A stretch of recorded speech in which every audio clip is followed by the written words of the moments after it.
the smooth operator. Shawty on repeat, I say sleep later. This another favor, consider me your neighbor. Lost a lot of fam in pursuit of the paper. She gon' catch the vapors when we slide by. The way I speak my mind, it's like I peak my prime, but I ain't close. I cruise through the night air, fantasy a dream, real world is a nightmare. Like Claire battling the brainless, learn to live shameless. Talk about me a lie, but claim that I'm nameless. You aimless, so I'ma style on them. They washed up, it's a rap, throw the towel on them. Gaining miles on them, otakus for the win. Tacos, it depend on the mood that I'm in. Like Finn when it's time for adventure. This some new blue, get ready to enter my mind for a few. Come and take a ride with the crew. I'ma show you how to recoup days lost when you vibe with the blue. Come vibe with the blue. Yeah, about time to regroup. Fly, got my eyes on the view. Never hear lies, only truth. Realize why they vibe with the blue. Vibe with the blue. Vibe with the blue. Vibe with the blue. Vibe with the blue. Vibe with the blue. Vibe with the blue. Vibe with the blue. Vibe with the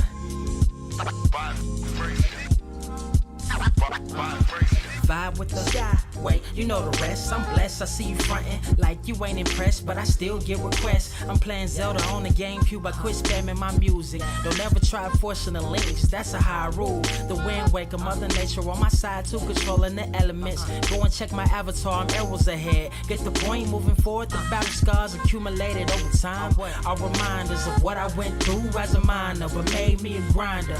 The trees broke down for this loose leaf. If life's a game of death, I'm Bruce Lee. Ooh wee. Lose sleep on the regular, trying to get this word out. Then I crash Nebula. Wish I had a very odd parent, maybe two, but it's cool. Everybody pays dues. Now it's time to make moves. Granny didn't raise me to lose. Think I'm in the mood for a cruise. Wanna ride? Come and vibe with the blue. Come vibe with the blue. Come vibe with the blue. Come vibe with the blue. Come vibe with the. Check this out, y'all. I'm back spazzing like the elderly worth of my cousin Beverly. Never swear away from the truth. Just ask Heather, be weather, be tripping, starting to look control like our destiny. Always give you the best of me until the death of me. My weaponry is a paintbrush. Hush, don't tell my secret. They get a hold of it. If you leak it, get it. It's cool. Got you covered though, look. But let me get back to that cool-ish, loose-ish. Why they still lying? They don't do this. Bad at board games, whole world clueless. Selling they soul for Roof Chris. Who's this honored fella? Need a slice, extra mozzarella. Crew fly, let God propellers. Humanity born like they don't trust fun. Why you dodge the teller? You don't know, but my odds are better. Life's a gamble, depending on who holding the cards. You can start living at large or it's bon voyage. Charge it to the game. Me and you ain't the same. I'm thinking bigger pictures. Why you still shrinking the frame? Ever blink in the rain? It helps when your eyes dry. Mob with the bright minds. Think you funny, wise guy? Midnight marauder with a new tribe. Tired of the fake. Come and vibe with the blue sky. Come vibe with the blue sky. Why do you try? We get them high. Take them high. What I do? Come vibe with the blue. Come vibe with the blue. Pass what up? Vibe with the.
Wise grass only greener when it's fertilized.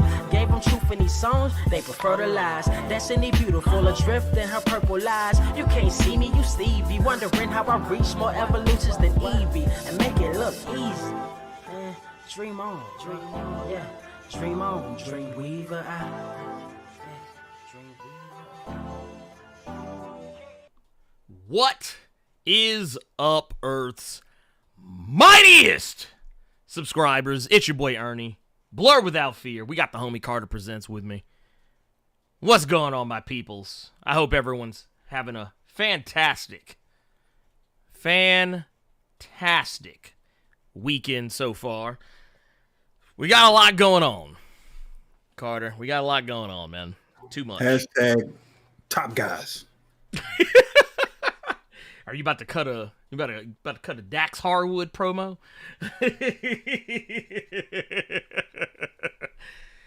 No, I'm not making fun of the promo. It was a good promo. I wasn't sure where he was going at first when he started it. It was kind of like when you're in church and like, that's okay, baby. He getting there. Folks be testifying. That's what it kind of reminded me of. But anyways, we are here. It is San Diego Comic-Con week, so that means... It always means Hell Week for me. Mostly just because I have to spend time trying to look up all this shit. But no, so just to give everybody a little bit of background... once again, it is San Diego Comic-Con 2022. We got a ton of announcements over the past couple of days. A ton of new information has come out, and this is just the tip of the iceberg because we still actually haven't gotten through the Warner Brothers Marvel panels that happened today. The Warner Brothers panel, I want to say, is happening right now. So there might be some stuff that comes up while we're talking. We'll probably not talk about it today. We'll probably talk about it tomorrow because we're going to do another Blerd Cave tomorrow talking about everything that gets announced later today. Rather than just try and do a really too freaking long show trying to cover everything that happened both yesterday and today. No, not doing that. I have plans. I got stuff to do. But yes. You should have cued that song in right when you said it. Oh, he knows now. I know. I got stuff to do. I ain't gonna lie. I've been going down the rabbit hole of like songs of yesteryear. And, because I think something was going on. Beyonce released the samples for her next album, and one of them was, like, Tina Marie. So I went back and started listening to it, and I was like, man, I forgot that, like, The Firm had sampled that same song. I was like, hold on. Wait a minute. What does this mean? Oh, wow. Dude. Look, dude, off rip, man. Dude, y'all are, hold up. I have to figure out what kind of what's this currency that I'm. Yeah, this is new. This is new currency. I think. Or maybe I've seen it before. Maybe I haven't. I'm not sure. What's this currency? What was this? Wait, Malaysian. What? We out here, Malaysia? Malaysian ringgits? What? Let's see. I'm not standing up, but I mean you can see this. It's basically a My Hero Academia. Just got your boys. Got Shoutouts. No, he wanted to see the entire design. I just like that he said via standing. Like, yeah, no, I got you right here. I mean, I'm not standing up because if I stand up, I'll have to reset the camera, and that's a lot. But it was a custom tee that someone had made. I didn't have made. Someone had it made for me. Someone had a screen printing deal or something. But yeah. If I stand up, you will see my crotch is what you will see if I stand up. So I don't think anyone wants to see that. Except for my wife. Let's see here. Oh, dude, bruh. We got, God, dude, 1999. super chat, sticker chat, something or other. I don't know. I was trying to figure out a way to sneak that in there. But no, we got a super chat sticker that says, you are amazing. Thank you. You're amazing. Yeah, you're amazing. That's what you are. You're amazing. Damn it.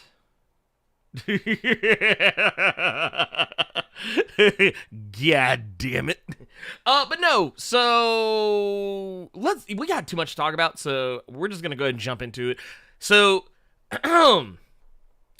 I really appreciated this this whole, what's the best way to put it? This week just kind of is giving us the gifts that just keep on giving. Like, we're just getting them left and right. I'm here for it. I'm not angry that these things are happening. So it's all good. It's all good to me. But no, we got news about XMen 97. Actually, I think the first real news on XMen 97 in what, since Disney Plus Day. Disney Plus Day, when they came out with all the new stuff, all of the various and sundry, different, I guess, announcements about everything coming to Disney Plus. It was kind of weird. Because they literally, like, X-Men 97 was just like they're like, hey, boom, X-Men 97, y'all. All right, cool. Scoot along. Get. We got other stuff to announce. It was almost like they got played off the stage. Like what was it, like at the Oscars? It was like they just walked up, someone just handed them an award, and already you just hear I just got the motherfucker. It's like, I just got the motherfucker. Goddamn. Can I at least, thank God? You know what? I think, and I don't like bringing him up a whole lot, but I think Kanye is the only person to actually check somebody, because they did that to him at the Grammys, where he came out to accept the award, and they tried to play him off. And then y'all look this up, y'all see what I'm talking about. But he basically said, I think it's really rude that I'm trying to thank some people and my mom and this, that, there, and you all are playing that music behind me, and they all just shut the fuck up. Damn. And then he got his speech out and said thank you and left. But I think Kanye is the only person that refused to get played off and check them until they stop playing the fucking violin. I think, what was it? I think the closest, not with the same energy, but I think the closest I think I've ever seen, I believe they tried to play, what was his name? Was it Jesse Williams? The light-skinned guy that's on Grey's Anatomy. I think they tried to play him off when he gave his Black Lives Matter speech, but, like, he just kept talking. Like, I don't think he had, like towards the end of his speech, they started playing it, and instead of just, like, addressing them, he just kept talking. That's the kind of energy I would be petty. I wouldn't even say no. I just keep talking. I'd just be like, nah, I'm just keep saying what I'm saying. I'd be like, thank you for the score. Thank you for scoring this. But let's go ahead and get to it. Let's see. Let's get to it. We're gonna talk about X-Men 97 first and foremost because, well, that's just what I want to talk about first. I don't generally care. Actually, no, before we do that, because I said we got some more super chats in here. Good lord. Let's see here. Let's go with, man, we got Gabriel Knight coming through hot with the 1999 super chat. Says it's a rainy Saturday by me, but I'm thankful for it because the summer has been dry, man. Whew, that's like that, almost like that chicken that that girl tried to give Fillmore. Said, listen to Ernie and Carter while watching the rain water my plants. Man, I ain't mad at you, Pimp, because you know what? Honestly, that's the only way my plants are getting watered right this second is if it rains. I'm not going outside. They're going to have to die. I'm sorry. It's too hot. Like, what was that? Like, no bullshit yesterday, because we've been trying to give my daughter some little responsibilities for her to, have stuff to do around the house. And one of them is going outside and watering the plants. And when I took her outside to water the plants the other day, it was so hot outside that about midway, like, it was, I think, 2 or 3 plants that didn't get any water. and the thing, our little water canister thing had run out. Instead of just walking over to the little little outdoor faucet, whatever the fuck. Instead of doing that, we were just like, nah, it's too hot. Nah, go inside. Just go inside. Go inside. We ain't doing this. We ain't doing this. Let's see here. Okay, so let me ask you this then. So it's still that hot in Memphis. So when I get down there, no hoodies, no sweats. No. I'm gonna be real with you, pimp. You gonna get swamp ass. You gonna get swamp ass. It pisses me off because living in Cali and just because of the weather here, that's just literally my wardrobe now. It's just it's wet. Yeah, no, it's you gonna get some swamp ass. It that's just 100%. You can go ahead and just accept that. You go ahead and just accept that. Yeah, no, dude, you lay some eggs. I guarantee right now, you lay some eggs and some grits and some bacon out on the sidewalk right now. You cooking. You gonna have breakfast in 10 minutes. No. Less than. I could make some flapjacks out on the sidewalk right now. In my driveway. Driveway flapjacks. What you know? Actually, it reminds me of a movie, and I know I said we have so much to talk about, but just I have to share this. If you've ever seen a movie, it's an old, like, I think early 90s B movie called Highway to Hell. I saw it a long time ago back in the old Skinamax days. But I remember watching it, and that was the thing, like, they were in hell, and the diner that they were in, that's where they cooked the food, is on the sidewalk, because it was so hot in hell.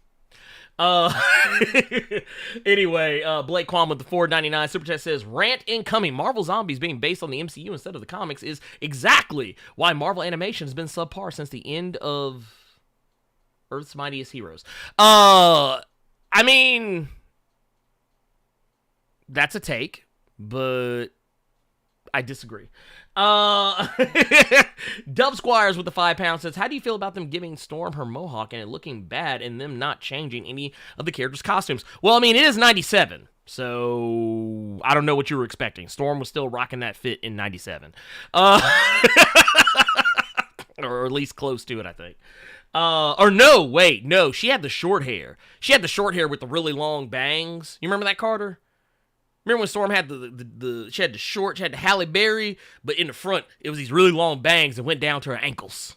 I think the only time that she actually changed costumes, it was that episode when they were in the future. And the only reason I remember this episode explicitly is because I had that Wolverine action figure. Because Wolverine and Aurora were getting it in on that episode. Yeah. I remember that. And you know what? While we're here, we may as well talk about it because, we don't ever get to do anything on the schedule. So yeah, basically, they showed off new images. I don't know why anyone expected any of this to look that much different. I don't know why anyone expected. Like, they literally said revival of the 90s animated series. What the fuck did y'all think y'all were gonna get? I am confused. But yeah, let's take a look at it. This is it right here. So left to right, I feel like none of these characters need any introduction whatsoever, but let's do it anyway. We got Rogue, Gambit, Wolverine, Jubilee, Cyclops, Storm, Jean Grey, and Beast. All of which got little upgrades. Like, for one, Jubilee. This is the one no one's talking about. Jubilee looks more Asian now. She doesn't just look like a little white girl with a little bit of a tan like she did in the original series, because the way they drew her to look just like a normal ass looking white girl, even though she's Asian. Let's see here. Wolverine got a little bit of an upgrade, though most people won't notice it. Wolverine's upgrade is so that his mask doesn't exactly look like two Batmen kissing. I'm just saying here, I'm gonna zoom it in because I want y'all to see this, because I want y'all to understand. Look at that, look at that, look at that. Y'all see that right there? That's two Batmen's lip locking. Right there. Right there. Alright, you done synced it. Here, let me get that out of the way. There we go. But anyway, moving on. Let's see here. Cyclops got a slightly new raincoat on. Oh yeah. Gambit. Gambit ain't never taken that off. Dude, It's about Jubilee. Oh yeah, Jubilee. Yeah, she still got the rank. Well, first off, both these motherfuckers. I can tell you right now. Look at outside, Carter. What temperature do you think it is outside right now? What temperature do you think it is outside right now? Dude, they hot as hell out there.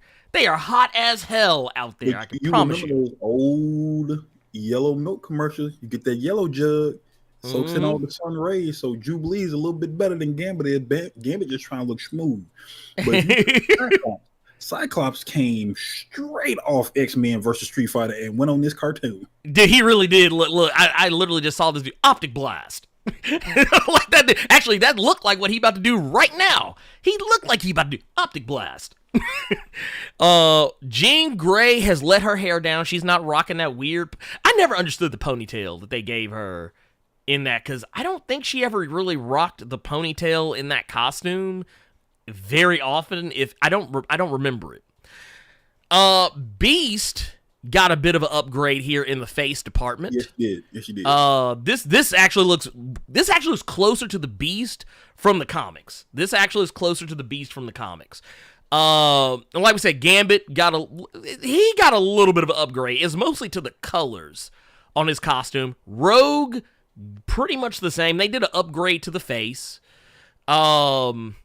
And then, of course, last but certainly not least is Storm. She is now rocking the Mohawk as opposed to the big Tina Turner hair. Yeah. Real quick, though. Okay. Two things. We got 290 people in here watching, and we only got 68 likes. Yeah. Bump that up immediately. That's first thing. Second Offer thing. It wasn't until somebody in the chat said it. Go back to that image real quick. Okay. Yeah.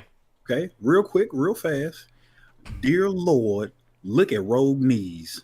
Oh, dear Jesus. Dude, she is knock-kneed as hell. Oh, my God. What did the Cajun do to her? Hit her with that. Hey, you know what he did? Hit her with that gumbo.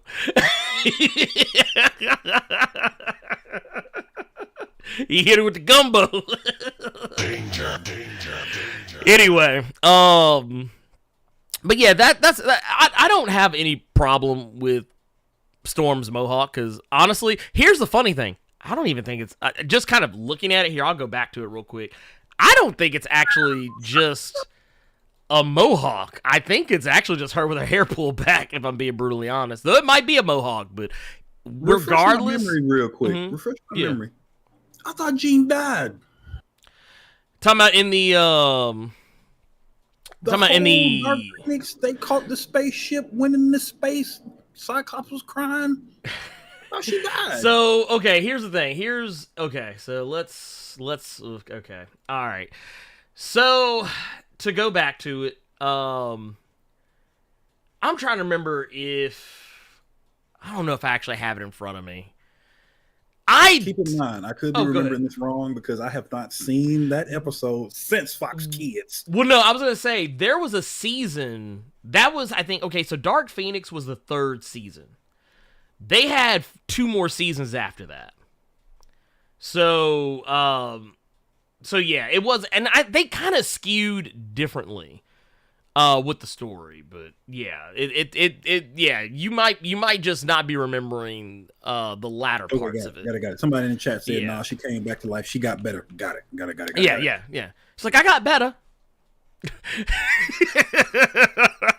That is technically what happened. As a matter of fact, if you go to the, oh my god, okay, so this is where some of y'all will probably have to work with me, but for those who don't know, and here I'm gonna show this. So Carter, you may not remember this, so I'm gonna pull this up. It's largely for you, but this was, if I'm not mistaken, the last shot. Okay, that's when Lalandra came and snatched Charles. Yeah, pretty much. So that's kind of where a lot of that's coming from. This is also when they had a studio from the Philippines working on the show, as opposed to anyone else. I'm not thinking about that Fast and the Furious. I can't remember what sequel that was, but when everybody was looking up like the X-Men was just looking up just now. Oh yeah. Oh god, I don't remember which one that was. Was it 8? Was that after like Paul Walker? Or was it during Paul Walker's time? I could be wrong. Anyway, gotta edit it and post. Edit it and post. Edit and post. There you go. But anyways, that's not the only thing that we got. Now, okay, actually, I'm glad I had that picture up. Let's go back to that picture, because one thing, and once again, it now hit me that some of the new designs are actually more based off of what they ended with, because apparently this show is recognizing the 5th season as canon, which was the worst season of the X-Men animated series. It was I do remember terrible. you saying that. I do remember you saying Dude, it's honestly, I've only watched it once. I have never gone back and tried to watch it again. But a lot of the design choices that they have gone with, I now understand why they're doing them, because now seeing imagery of that 5th season, I'm like, okay, that some of this makes sense. Because in this, we know that Magneto is going to be leading the X-Men as we get a glimpse of Magneto. Look at Magnus. Yeah, look, and I just want to point out, a lot of folks I saw on Twitter were clowning his look. I was like, y'all do realize, like, because they were acting like this was a brand new look that was made up for the show. I was like, y'all should be backhanded. I was like, y'all clearly don't remember X-Men number 200. Y'all remember this? Y'all remember the fit? Y'all remember the fit when he was in the chains? Magneto was on trial. First trial.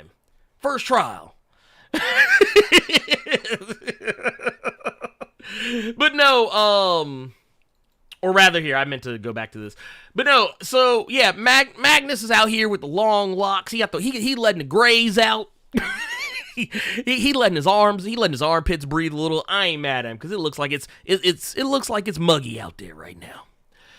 But yeah, Magneto is gonna be leading the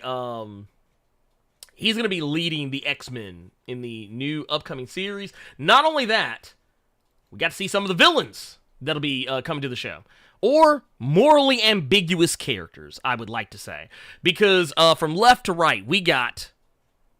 Actually, I want to see. Carter, do you know who this is? I want to be an asshole and say that's Moira. That's like life number 3. That's like number 3. She. Oh no. See, Carter, you're wrong. This is X-Men 97's version of 10 Lives, 10 Deaths of Wolverine right here. This is. No. This is Val Cooper. Some of y'all might remember her from X Factor. She was like kind of like the handler for X Factor back in the 90s, the 80s and 90s. Of course, we've got Sebastian Shaw, Mr. Sinister, the man who needs no introduction, is usually the guy who gets thrown out of places. We also got Emma Frost, a.k.a. the White Queen, and Callisto. So we got those.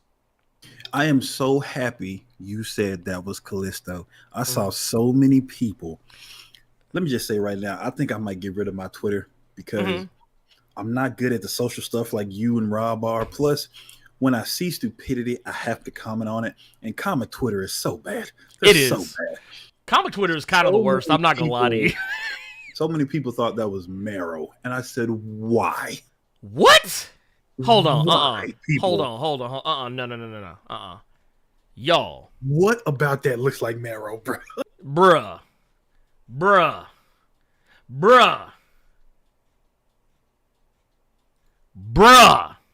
How did Marrow's stock rise to be with Mr. Sinister and Emma Frost? Hold on. Let alone No. Sebastian Shaw. Come on now. Here, I have to do this. I'm not trying to be an asshole. I'm really not trying to be an asshole, but y'all thought that? Hold on, wait. Y'all thought that? Y'all thought that was that? Y'all need y'all's ass whipped. Y'all on comics Twitter need y'all's asses whipped. All right, real quick so we can get back on point. Seattle KO saying comics Twitter only watches the cartoons and movies. No, they watch the movies and play video games and take those storylines as the gospel truth. I found that out for sure this week when there were so many people when that Avengers versus X-Men triple threat match with the Eternals came out, and so many people, Ernie, because this is something I've been wanting to talk to you about for some days now. So many people side with the Eternals and the humans, saying, get these mutants out of here. And there was one girl, she's a Twitch streamer, that was saying that the mutants need to go fuck out of here. Jean has killed trillions of people when she destroyed a star.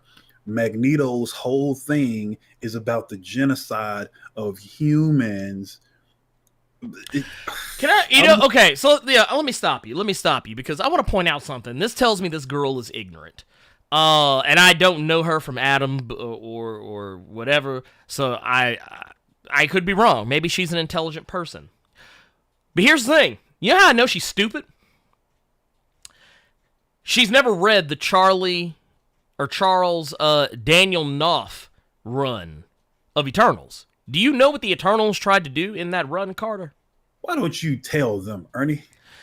Druig, the same person that everyone was cheering for when he said he was going to eradicate the mutants, was also the same guy who not that long ago tried to wipe out all humanity so that only the Eternals existed. There you go. Anyway. Anywho, or no, enslaved. He wanted to enslave humanity to the Eternals. That's what he wanted.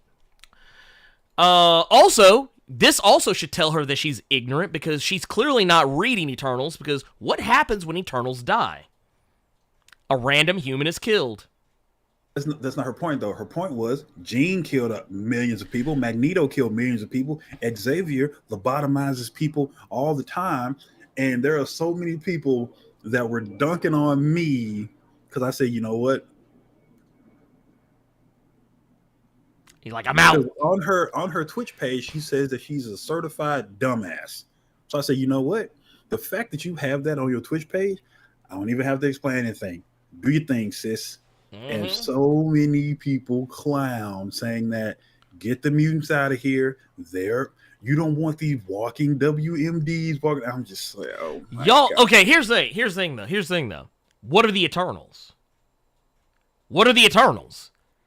They are walking, flying WMDs. They are. And this is what I think a lot of people understand. See, y'all got gassed up by that movie thinking that the Eternals only have one power each. That's not how that works. The Eternals, everything that one Eternal can do, the rest of them can do as well, just some of them do it better than others. Like, Makari isn't the only one with super speed. I hope y'all understand that.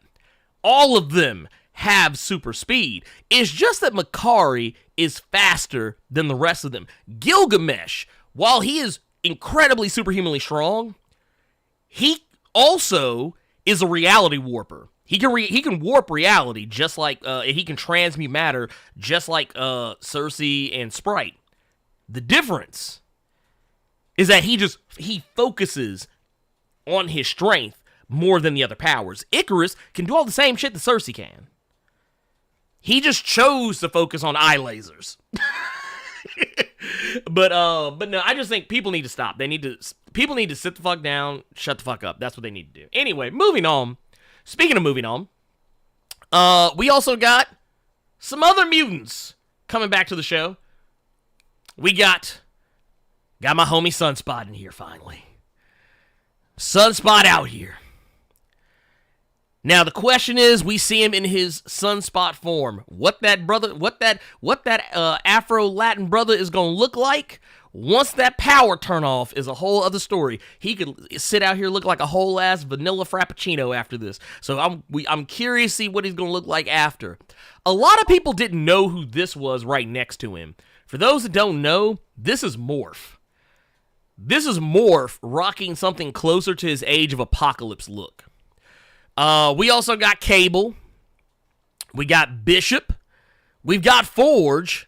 And we've got Nightcrawler. So we got some cool stuff there. We got some cool stuff there. When I saw the two gentlemen in the middle, I said, that's all I need.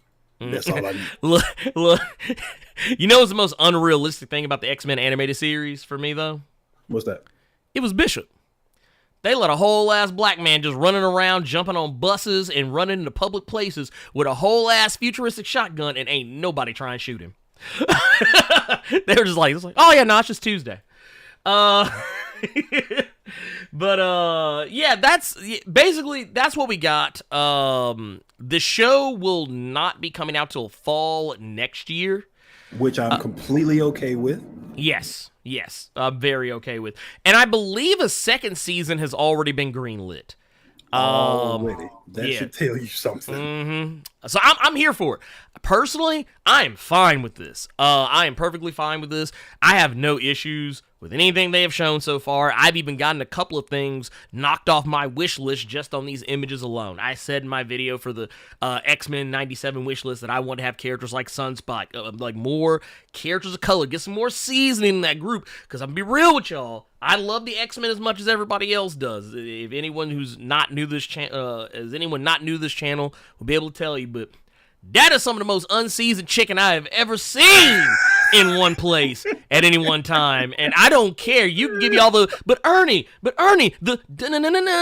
no, I don't care. No, you can still do the I can be some unseasoned chicken. Yeah, that's what that is. All y'all want y'all to keep that same energy y'all had with that X-Men team that's on the comics right now. Y'all said it was unseasoned chicken now. You said it was unseasoned chicken last year when they gave up the first team because they only had 2 people of color. Well, guess what? They only got 2 people of color on the current squad, and no, Beast does not count here. That's a whole white man under that blue fur. Y'all need to get the fuck out of my face with that. They only got, who is that? Jubilee and Storm. Only people of color on the squad right now. So I'm gonna need y'all to keep that same energy. I'm not talking about Bishop because he's not a core member of the team. He was never a core member of the cast. The thing I always tell people is, like, you know what? Tell me 2 other black mutants other than Bishop and Storm. Other than Bishop and Storm. Give me some black mutants. Give me 10 black mutants other than Bishop and Storm. How many white ones we got? Any one of y'all say Spike, I will fight you in the street. They're gonna be like, yeah, man, Spike on XMen Evolution. Dude, get the fuck out of here with that. God, from the hand of the Lord, I will capture you in the street. Let me tell y'all something. They literally just took Marrow and put the motherfucker on the show and just made him a black kid. That's all they did. Like, everybody always be complaining about race swapping until they get to Spike. Spike was literally made up for that show at a time when Marrow already existed. They could just put Marrow on the show. Or they could just put an actual other black character on the show that already existed. But no, they had to come up, they had the mental gymnastics of bullshit. It's one of the reasons I'm not very high on XMen Evolution, if I'm being brutally honest. But anyway. Oh, so apparently, I don't know if we really want to show this because we already got some stuff we want to talk about. Apparently, the Shazam trailer just dropped. Yeah, we might. It's gonna depend on time. We might save that for tomorrow because I kind of don't worry about where Spike been. Don't do that. Don't do that. You know where Spike been? Dead. Where he belongs. Spike is somewhere with Buffy right now. That's the only Spike need to be talking about. Exactly. Or actually, no, going based on some of the last couple of issues of the new Angel series, he done ran off. He said, "Nah, man, I'm out." That comic is wild in a good way. Yeah. No, Seattle KO. Spike was not Marrow's brother. That was No. supposed to be Storm's nephew. Yeah. Spike is Storm's nephew. And here's the thing. All of his powers are basically Marrow's. It's kind of like, I feel the same way about Spike that I do, and this shows you that I can keep that same energy. I feel the same way about Spike that I do about Hope Summers.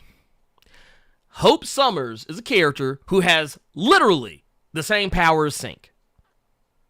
And they brought this heifer up while Sync was dead. Couldn't just bring Sync back. No, we got to make up a little redheaded white woman so we have yet another redhead running around with the X-Men and with the same powers as another character. The only reason I give Hope Summers any kind of leeway, any kind of rope, is because of who her daddy is. No, I'll give her that. I'm that much of a Cable fan. That's the only reason that child got some kind of stroke with me, is because of who her daddy is. Yeah, no, I mean, that's it. I mean, honestly, that's the only reason I give her a pass, too. But the thing is, I feel the same way about that I feel about Spike. I feel like, wow, y'all just, the first time I saw Spike, I was like, oh, so Marrow wasn't available. That was literally the first thing I was like, Marrow clearly was not available at the time, which is funny because Marrow was very much around.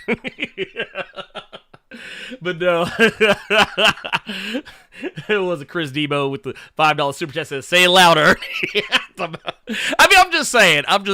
I just want y'all to understand, like, 'cause I think some of y'all just love the X-Men blindly, and I don't. I can see their flaws. And I am not above pointing them out. I'm just saying, if I'm going to criticize one thing, I'm going to criticize the other thing too. And anyone can say, oh, well, it was the 90s. No, I'm not using that as an excuse. I'm not going to use that as an excuse. 90s be damned. The X-Men 97 has an opportunity to do something great, and I hope they do it. We also got Fabian Cleveland with the $5 super chat. We appreciate you, Pimp. No words with it either. Just super chat, man. We appreciate you. Also, man, thank you for that Blerd Club goal, my guy. God damn. Also, Brian Harris with the $5 says, love the show. Shout out from Arizona. Shout out to all the mailmen in the chat. I can't deliver my mail for laughter. Oh, this man, look. See, y'all. See, when your packages be sitting crooked on your porch, I'm sorry, y'all. I'm sorry. You be like, man, the mailman is off today. Look, there's a reason why your package only got to the front lawn and not the front porch this week. I'm sorry, y'all. I apologize, but thank you for being out here, Brian, doing the Lord's work, making sure we get our. Look, you know what? Can I just say, I have a whole new respect for the United States Postal Service. After having just recently played Death Stranding, I'm like, man, y'all's job is incredibly hard. I could never actually do it. And so God bless each and every one of you, because I have only been playing a video game where I deliver packages, and I'm out here struggling sometimes trying to deliver them. Like, man, I gotta make sure that my one of my customers gets his life-saving medication on time. And I gotta climb a mountain to do it. Lord, have mercy. Now, this is not me trying to instigate, because I know we strapped for some time right now. But Ernie, why do you love Marrow so much, but you hate on a brother? Well, for one, I'm not hating on him. I'm just saying that, and I want y'all to, and like I said, keep same energy. I've seen a lot of y'all complain when characters like Ironheart exist, when characters like Sam Wilson as Captain America exist. Here, what's another one? When, here, I'll give you another one. This is what a lot of people tend to forget about. Your precious War Machine, not an original character. He was Iron Man first. Back in 1984. Actually, even during the time when they're doing, the storyline with Tony Stark. When he was drunk, alcoholic. That was also during the time that Rhodey was Iron Man, and nobody knew until 1984 Secret Wars when he finally took the helmet off. And it was damn near, the comic was damn near over when he did that. And people complained about that too. People always say, oh, just make original characters. Well, you could. And while Spike is technically an original character, he's not that original. They literally gave him the exact same power set as another popular character at the time. that was in the X-Men comics, was actually on the X-Men team at the time. Now, if they would have just done something different altogether, sure, I'd have liked him a lot more, but just because the character's black don't mean I gotta automatically like him. It's kind of like the whole thing where people say, oh, y'all are black, y'all must know each other, or y'all must like each other, or like, you know, like whenever there's a TV show and there's two black characters on the show at the same time, and they're like, oh, well, we're just gonna make the black characters like each other. We're gonna make the black characters date. Okay. I would have to put hands on you and say some shit like that from me. Oh, y'all black, y'all must know each other. Yeah, you know what they do? People treat black folks like they some dogs. Oh, hey, I have a dog. You have a dog. We should set up a play date for our dogs. Them two dogs can't stand each other. I'm like, okay. Anyway, moving along. Walter Baptiste with $20. Oh, man, with the $20 Canadian. Says, first, sorry for the name mix-up last week, Carter. I denied myself hearing Ernie sing this time. I hope you take this mea culpa. Canadian Postal Service is here, and I'm loving the heat. But wait, what? How hot is it up there in Canada? Now, y'all go say that Carter is very dumb, but for all intents and purposes, I didn't think it got hot in Canada. Yeah, I mean, I'm sure it does. Oh yeah, one of the girls mind your business. But she lives in Canada, and I've seen her in like just bikini tops, sipping beer, just sweating bullets. I'm like, how?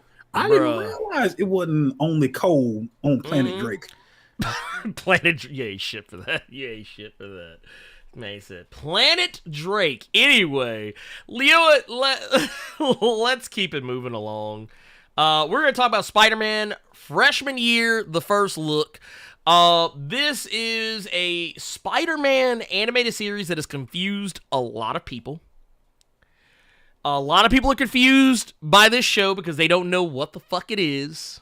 Swear to God, I thought that was going to be the name of Tom Holland new movie.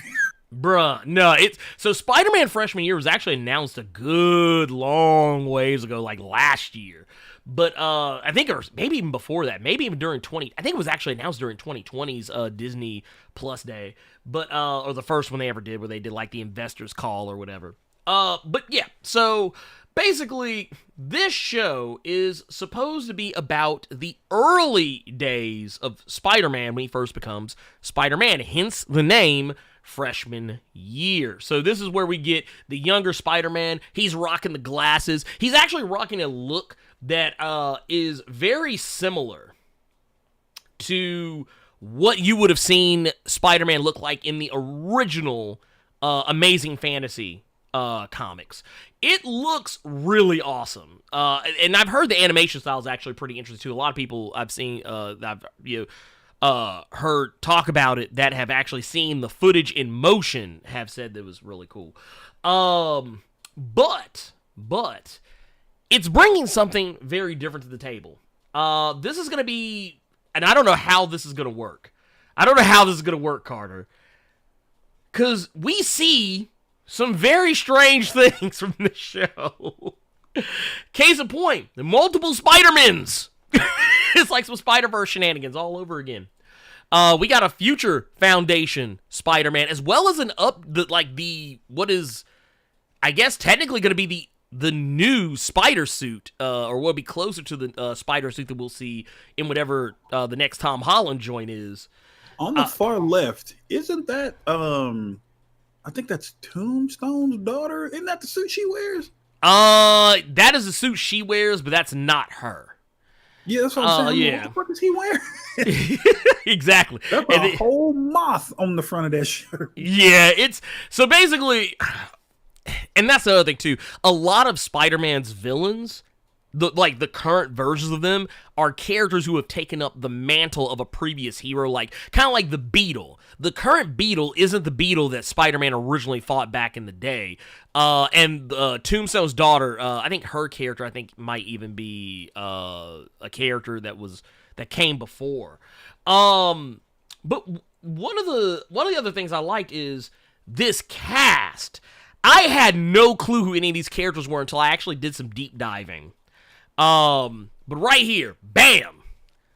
all these characters that we got here. Now, some of them I know, some of them I have no clue who the hell they are. You knew that was Ray Fisher in that football stuff.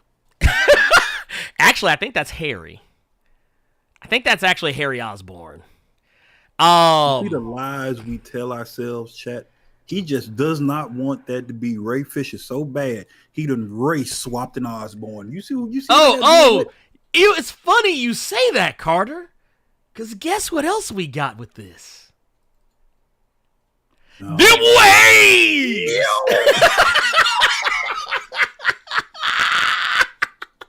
We got them waves.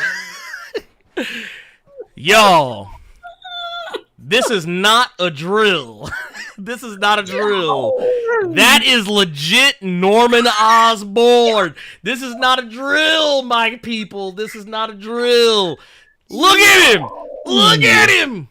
Look at him. Oh my Look, God. look, Carter. I want to say something, and I don't want you to be mad at me, but you know, I'm something of a player myself.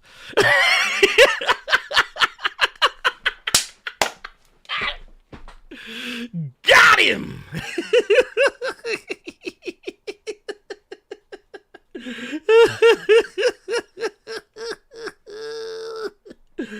Oh, goddamn. Goddamn. Bruh. Dude, look. I never thought in my wildest of dreams, Carter, that this would become reality. Look at him, brushing away. Look at him. Look at him, brushing Get the him. pitch off right now. Get the pitch off right now. Get the pitch off right now, yo. Look, wait a minute.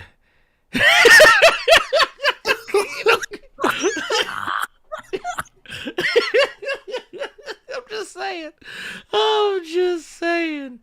I'm just saying.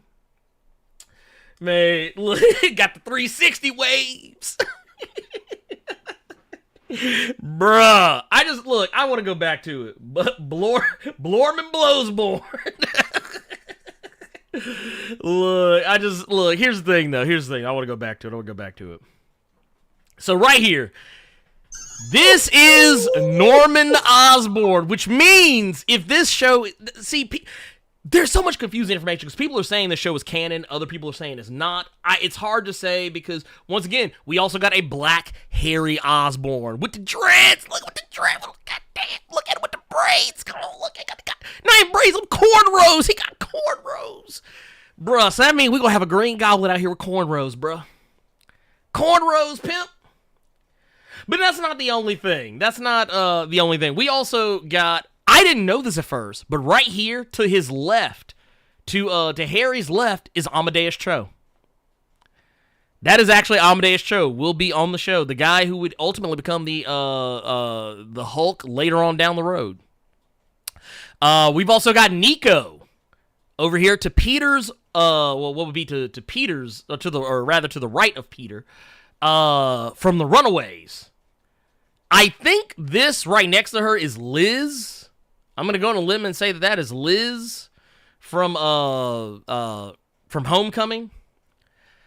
And I'm not really sure. I have questions about the girl to her right. A lot of people seem to be of the belief that this is Shuri, which is mostly evidenced by the Kimoyo beads on her right wrist, or would be on the left side of her for us. I don't know. Some people have even tried to say this might be MJ over here. I don't think that's the case, but it could be. And I don't know who this is over here on the far left. This could be, I don't know. Who knows? But those are the characters who I know 100% who they are.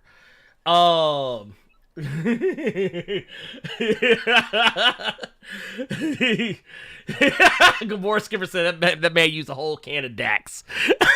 Hold on, I want to go back to it. I gotta go back to it. I'm sorry. Carter. Disho Norman. Disho Norman Osborn right here. Out here. Look at that man. Look at the lips.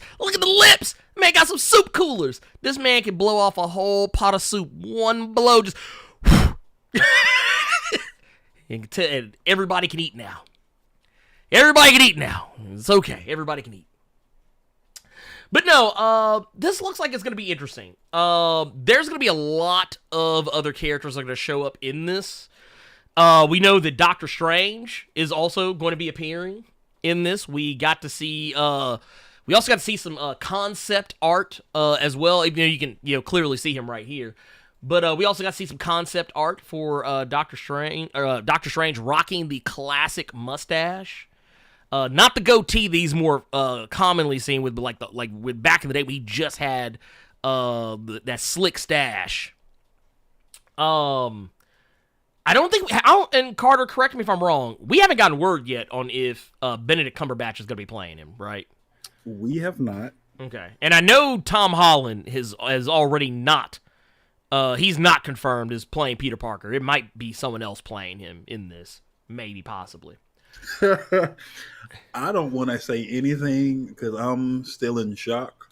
But you mind looking at what Chris Debo just said in the chat?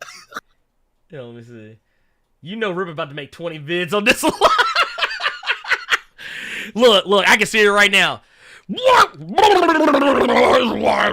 at him. He's swapping everybody. That's what he's going to be doing. I can already see it now. I just spared y'all having to watch this video. I just spared you. There you go. Wait a minute. It said Norman. Shout out Dave with the $2 super said Norman posing for Essence magazine. look. Why he look like he about to be on the cover of Jet magazine? I'm gonna regret this. Can you go back to that picture of Norman real quick? Yeah, definitely. Here, let me here, I got you, pimp. I got you. I got you. Here. There you go. Tell me you couldn't see him on the cover of Essence right now, standing next to Tracy Ellis Ross. I could. Look, especially like right here in the look, the profile. You look at the profile right here. That dude doing the Jet magazine pose. But no, we also got the Elite X1 with the $5 super chat. It says these Marvel Animation cats done set up freshman year Norman Osborn to be potentially cast as Giancarlo Esposito. I'm all for it too. Yeah, because that's another thing. A lot of people started saying, because either shortly before or just after those pictures got out, Giancarlo Esposito's name came to the hat yet again.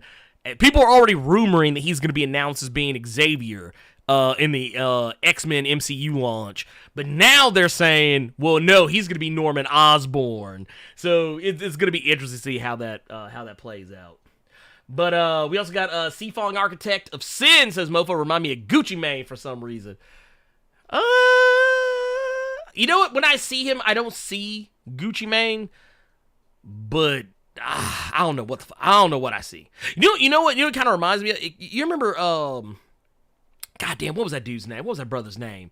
The guy that played Martian Manhunter in the Zack Snyder cut.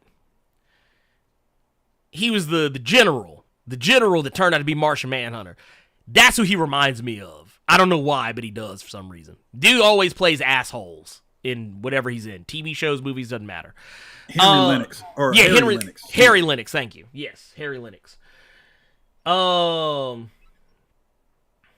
Look, Mr. said, $2 super chat said, I'm just glad the Osborne waves are now canon. Look, y'all, did y'all ever think in your wildest of dreams this would be canon in the MCU? You gotta stop pulling that up, dog. Look at it. Look at him. Look at him. Here, look. I'll even move this so y'all can see it. Look at him. Look at him. He even got the goblin on his neck. Got the goblin tattooed on his neck. Look at the studs. Look at the studs. And he got the wave You gotta take brush. that picture off because I have that same brush in the bathroom right now. You gotta cut this. You gotta get rid of this picture, dog. I'm just saying. Yeah, he tapped the Jet Beauty of the Week. Look.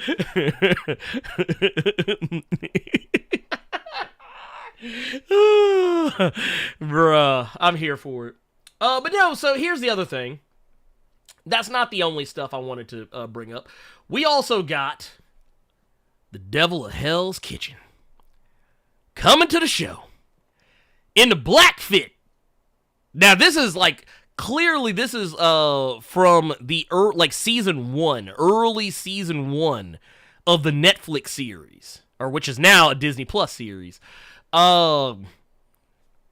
Which I thought was interesting. It's like he got the mask, like he's not wearing like the full like face mask, or not full face mask, like he didn't have any eye slits in the mask originally, but in this he does. I don't know why they went that direction. Maybe because it's animated, they wanted people to see his eyes for whatever reason be red, so they would know exactly who he is.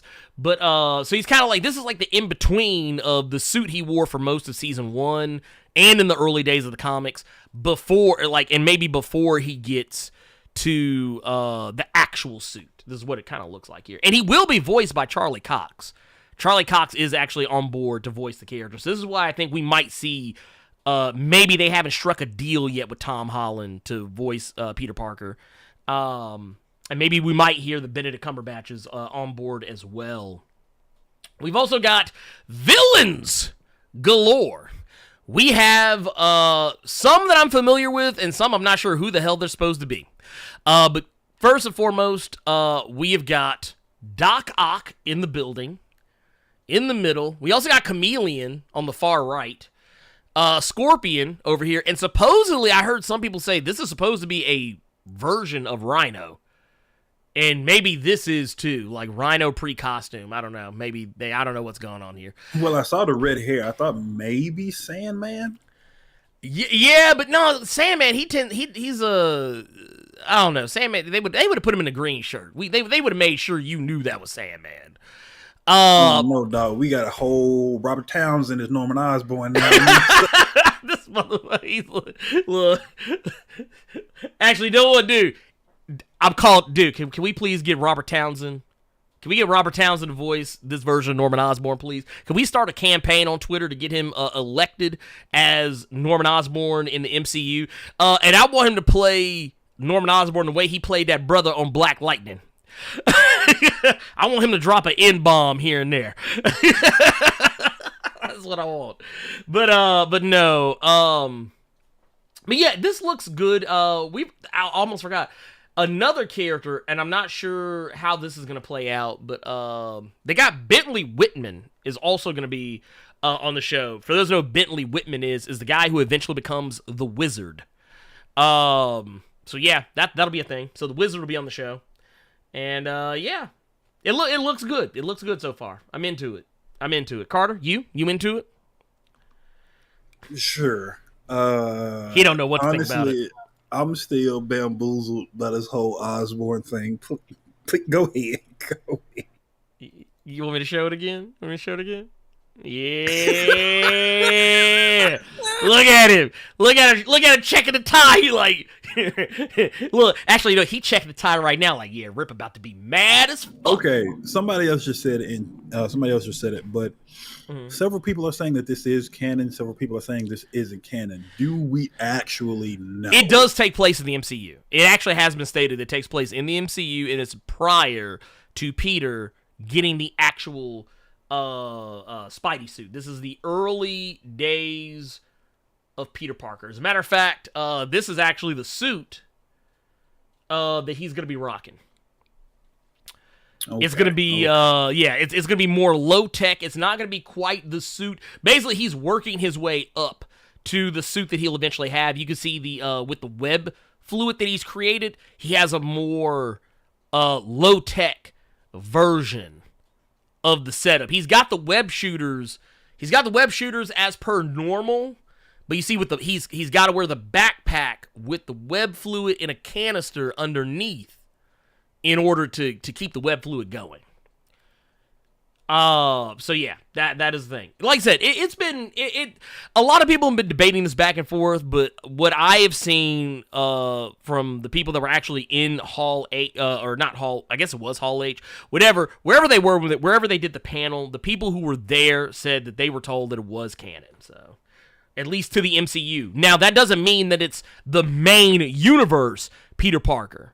It could still be MCU canon and be from somewhere else. Because, you gotta remember, and this is something that we'll actually talk a little bit about later, but this, for those that don't know what the name of this phase or this current storyline of the MCU is, everybody keeps saying the MCU has no direction. It feels like it's rudderless. There's no point. It's called the Multiverse Saga. So don't be shocked or surprised if this is MCU canon. It just doesn't take place in the core universe. But I could also see it take place in the core universe as well, because here's the thing. We haven't seen Norman Osborn in Peter's world, in the main world. We saw Willem Dafoe from another Spider-Man's universe. Remember, they don't always have to look the same. Just like how Tobey Maguire, Andrew Garfield, Tom Holland don't look anything alike. So there you go.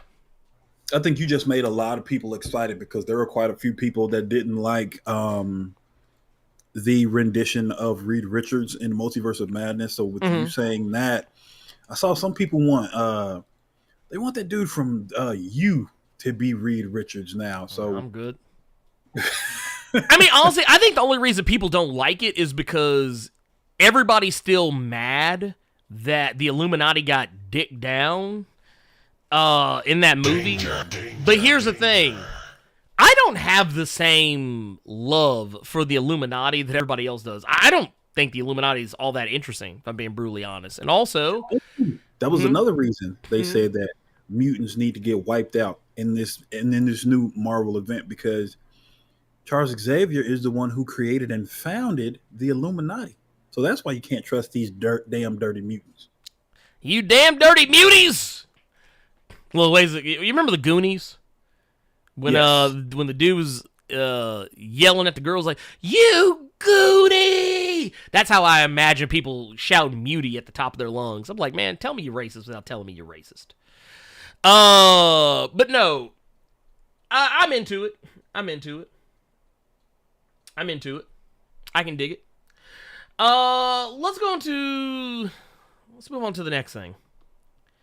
Marvel Zombies gets TVMA rating. Y'all, you know what that means? You know what that means? It means y'all get this. Y'all not gonna get a lot of cussing. No, you're not gonna get cussing. Brutal is what that means. Yeah, that means we're gonna be seeing some pretty wild stuff here. I think it'll be, and honestly, I think it's mostly just because the zombies are gonna be disemboweled and heads cut off and things of that nature. But here's the thing. What a lot of people don't know, a trick of TV ratings, the MPAA, and I guess is it the TVAA? Is it the MPAA that handles that too? But anyway, the body that governs what movie and TV shows are rated. Basically, if you can do whatever you want to an alien, a robot, a monster, a demon, something that it can be humanoid but isn't depicted as being precisely human, you can do whatever you want to it and not get a TVMA rating. Whatever you want to it. It's the reason why all the Avengers movies, they fight robots, aliens, monsters that are, vaguely human looking but not human looking. Because they can do whatever they want to them. Like, I remember, what was it, Age of Ultron? We saw, like, they were ripping robots in half and chopping aliens' heads off in the first Avengers movie, and they didn't get a rated R because, well, they're not human. You can get away with it. So you can get away with more when it's zombies as well, but since zombies do tend to look vaguely human, because, they used to be, normal humans, they can't get away without so they have to do a TVMA rating just by virtue of what it is. But we did get to see some of the characters that'll be popping up in this. Excuse the fuzzy photos. But we know that Yelena, Black Widow, is going to be there. We know Kate Bishop is going to be there. We know that Jimmy Woo is going to be, look, he even got the card trick. He's showing off the card trick, y'all. See? He knows card tricks. We also got Shang-Chi. We've also got, what was it, the Death Dealer? I think was what the character's name was. We also got Red Guardian. And I'm pretty sure this is, and I forgot the poor girl's name, but Aquafina. We'll just say Aquafina over here off to the side. Pretty sure that's Aquafina. We've also got some characters over here on this side. The Skrulls. The Skrulls are going to be showing up in this. We've also got Scarlet Witch, and I'm guessing this might be Black Widow right here. I'm not terribly certain who this might be over here on the side. I can't really get a good look at them to see exactly who or what they are. But we got Okoye, Abomination, Captain Marvel, as well as Captain America. And of course, we've also been confirmed we will see Icarus as a zombie from the Eternals. So it's gonna be something. It's gonna be something. There's not really much else to say. Other than the fact that it will be spun off from Marvel's What If. So whether it takes place before, I'm assuming it takes place after, considering we saw a zombified version of Okoye. Though I would like to see it kind of show us or delve more into the beginning, even though we did get a little glimpse of that. But I don't know. I'm curious. I'm curious to see where on Earth it's gonna go. What else? Oh, speaking of What If, we do know that What If Season 2 is on the way, that's not news. And apparently they showed the first, or they didn't say it was the first episode, but they did say it was an episode. And this season supposedly focuses more on Captain Carter, or at least has Captain Carter around more, supposedly. Or it may have just been that episode focused on her. Who knows? But yeah, I'm interested. Carter, do you have any thoughts on Marvel Zombie? Honestly, no, because I've never been that big of a Marvel Zombies guy. Yeah, me neither. Me neither. I think Marvel Zombies, even as a comic, is just okay. I think it's just okay. It's good. It's a good read. I've read it once, and I never really went back to it again. Not because I think it's bad, just because it's just not for me. Let's see here. What do we got next? Moon Girl, the Devil Dinosaur. We got the first look, Carter. We got the first look at what is essentially gonna be little Lunella's first outing as a superhero in the MCU, or I'm sorry, the MCU for those of you who can't stand to see women. People who say that be telling on themselves, though. They be telling on themselves like, you ain't never been laid, man. Girls did like you in high school. That's what you're telling me. You never figured out how to talk to girls. You're that guy that when you walked up, you probably tried to awkwardly talk to a girl and just stumbled and stammered all over yourself, and she thought you were weird and creepy because you just couldn't get your words right. But anyway, that said, we did get the trailer. Or not trailer, really. It was like a clip. It was more of a clip of that. And here, let me see. I want to see something real quick before we. I want to just, for my own edification. Here. Okay. Yeah, it's not terrible. We can just go with it. Here, let's take a first. Let's give it a first look. Let's go to that. And let's see here. Let's go. So, until we can locate that power-sucking, electrical lady, the best we can do is stop blackout crime in its tracks.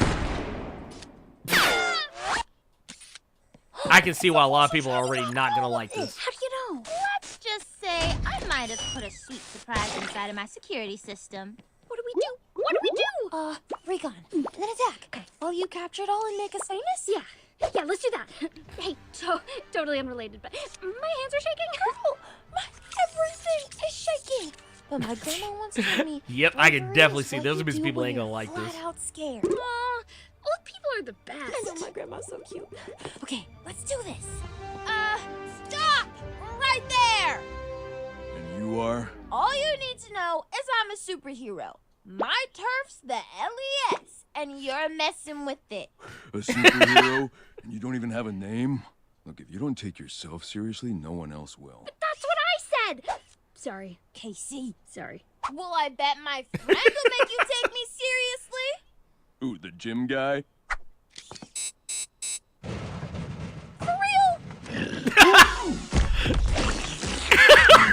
Ugh, dumpster mouth. Ugh. It's not Bruh. playtime! Yeah, so, we're gonna go ahead and leave now.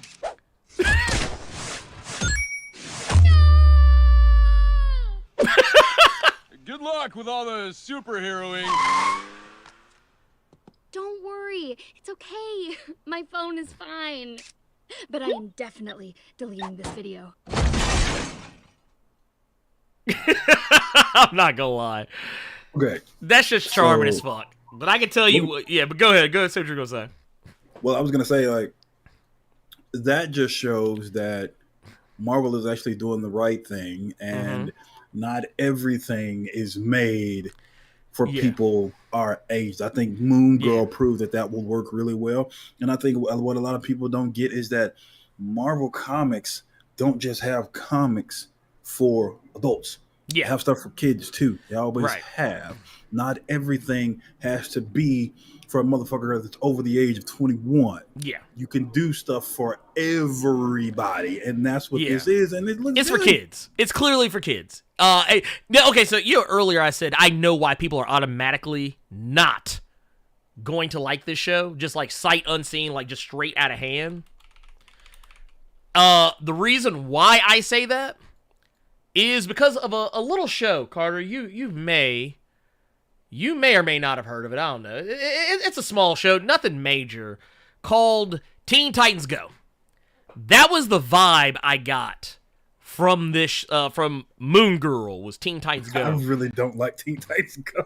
I mean, and that's fair. I love it. I think it's funny. I think it's fucking Yeah. hilarious. But the thing is, I'm able to step outside of myself, put myself in the same shoes as, I don't know, a child that would this show is targeted something at. along the lines of what you said about Miss Marvel. Exactly. And the thing I always say about Teen Titans Go is that, like, you can tell who the real comic heads are because that show has so many deep cut nods to shit from the comics that even diehard comics fans wouldn't catch. Because they're too busy hating on the show. Because everybody wants that old, grimdark, serious Teen Titans that was not as good as I think a lot of people actually remember it being. That show was just okay. But And another thing I will say is, just to be completely honest here, it's a show about a little girl that's a genius with a dinosaur. Yeah. Why the hell would you think that was for adults anyway? Yeah. Well, no, it's the same thing about Spider-Man. Freshman year, that show is not for adults. I mean, I'm sure adults can watch it, but that show is geared towards children. It's not, like, that's why I think every time, and not just Marvel, anybody comes out with something, people always get mad when it's not for them. I want to be honest with y'all. Any of y'all motherfuckers in here that are over the age of 35, no one makes shit for you anymore. They just don't. If you're over the age of 35, I'm sorry to inform you, the Hollywood industry stopped making shit for you. I mean, yeah, they do make shit for you, but the stuff that you grew up loving, they don't make that for you anymore. I accepted it a long time ago. I'm about to be 40 this year. If I can watch a clip of Moon Girl and Devil Dinosaur, which is a show clearly aimed at children, and find some joy in it,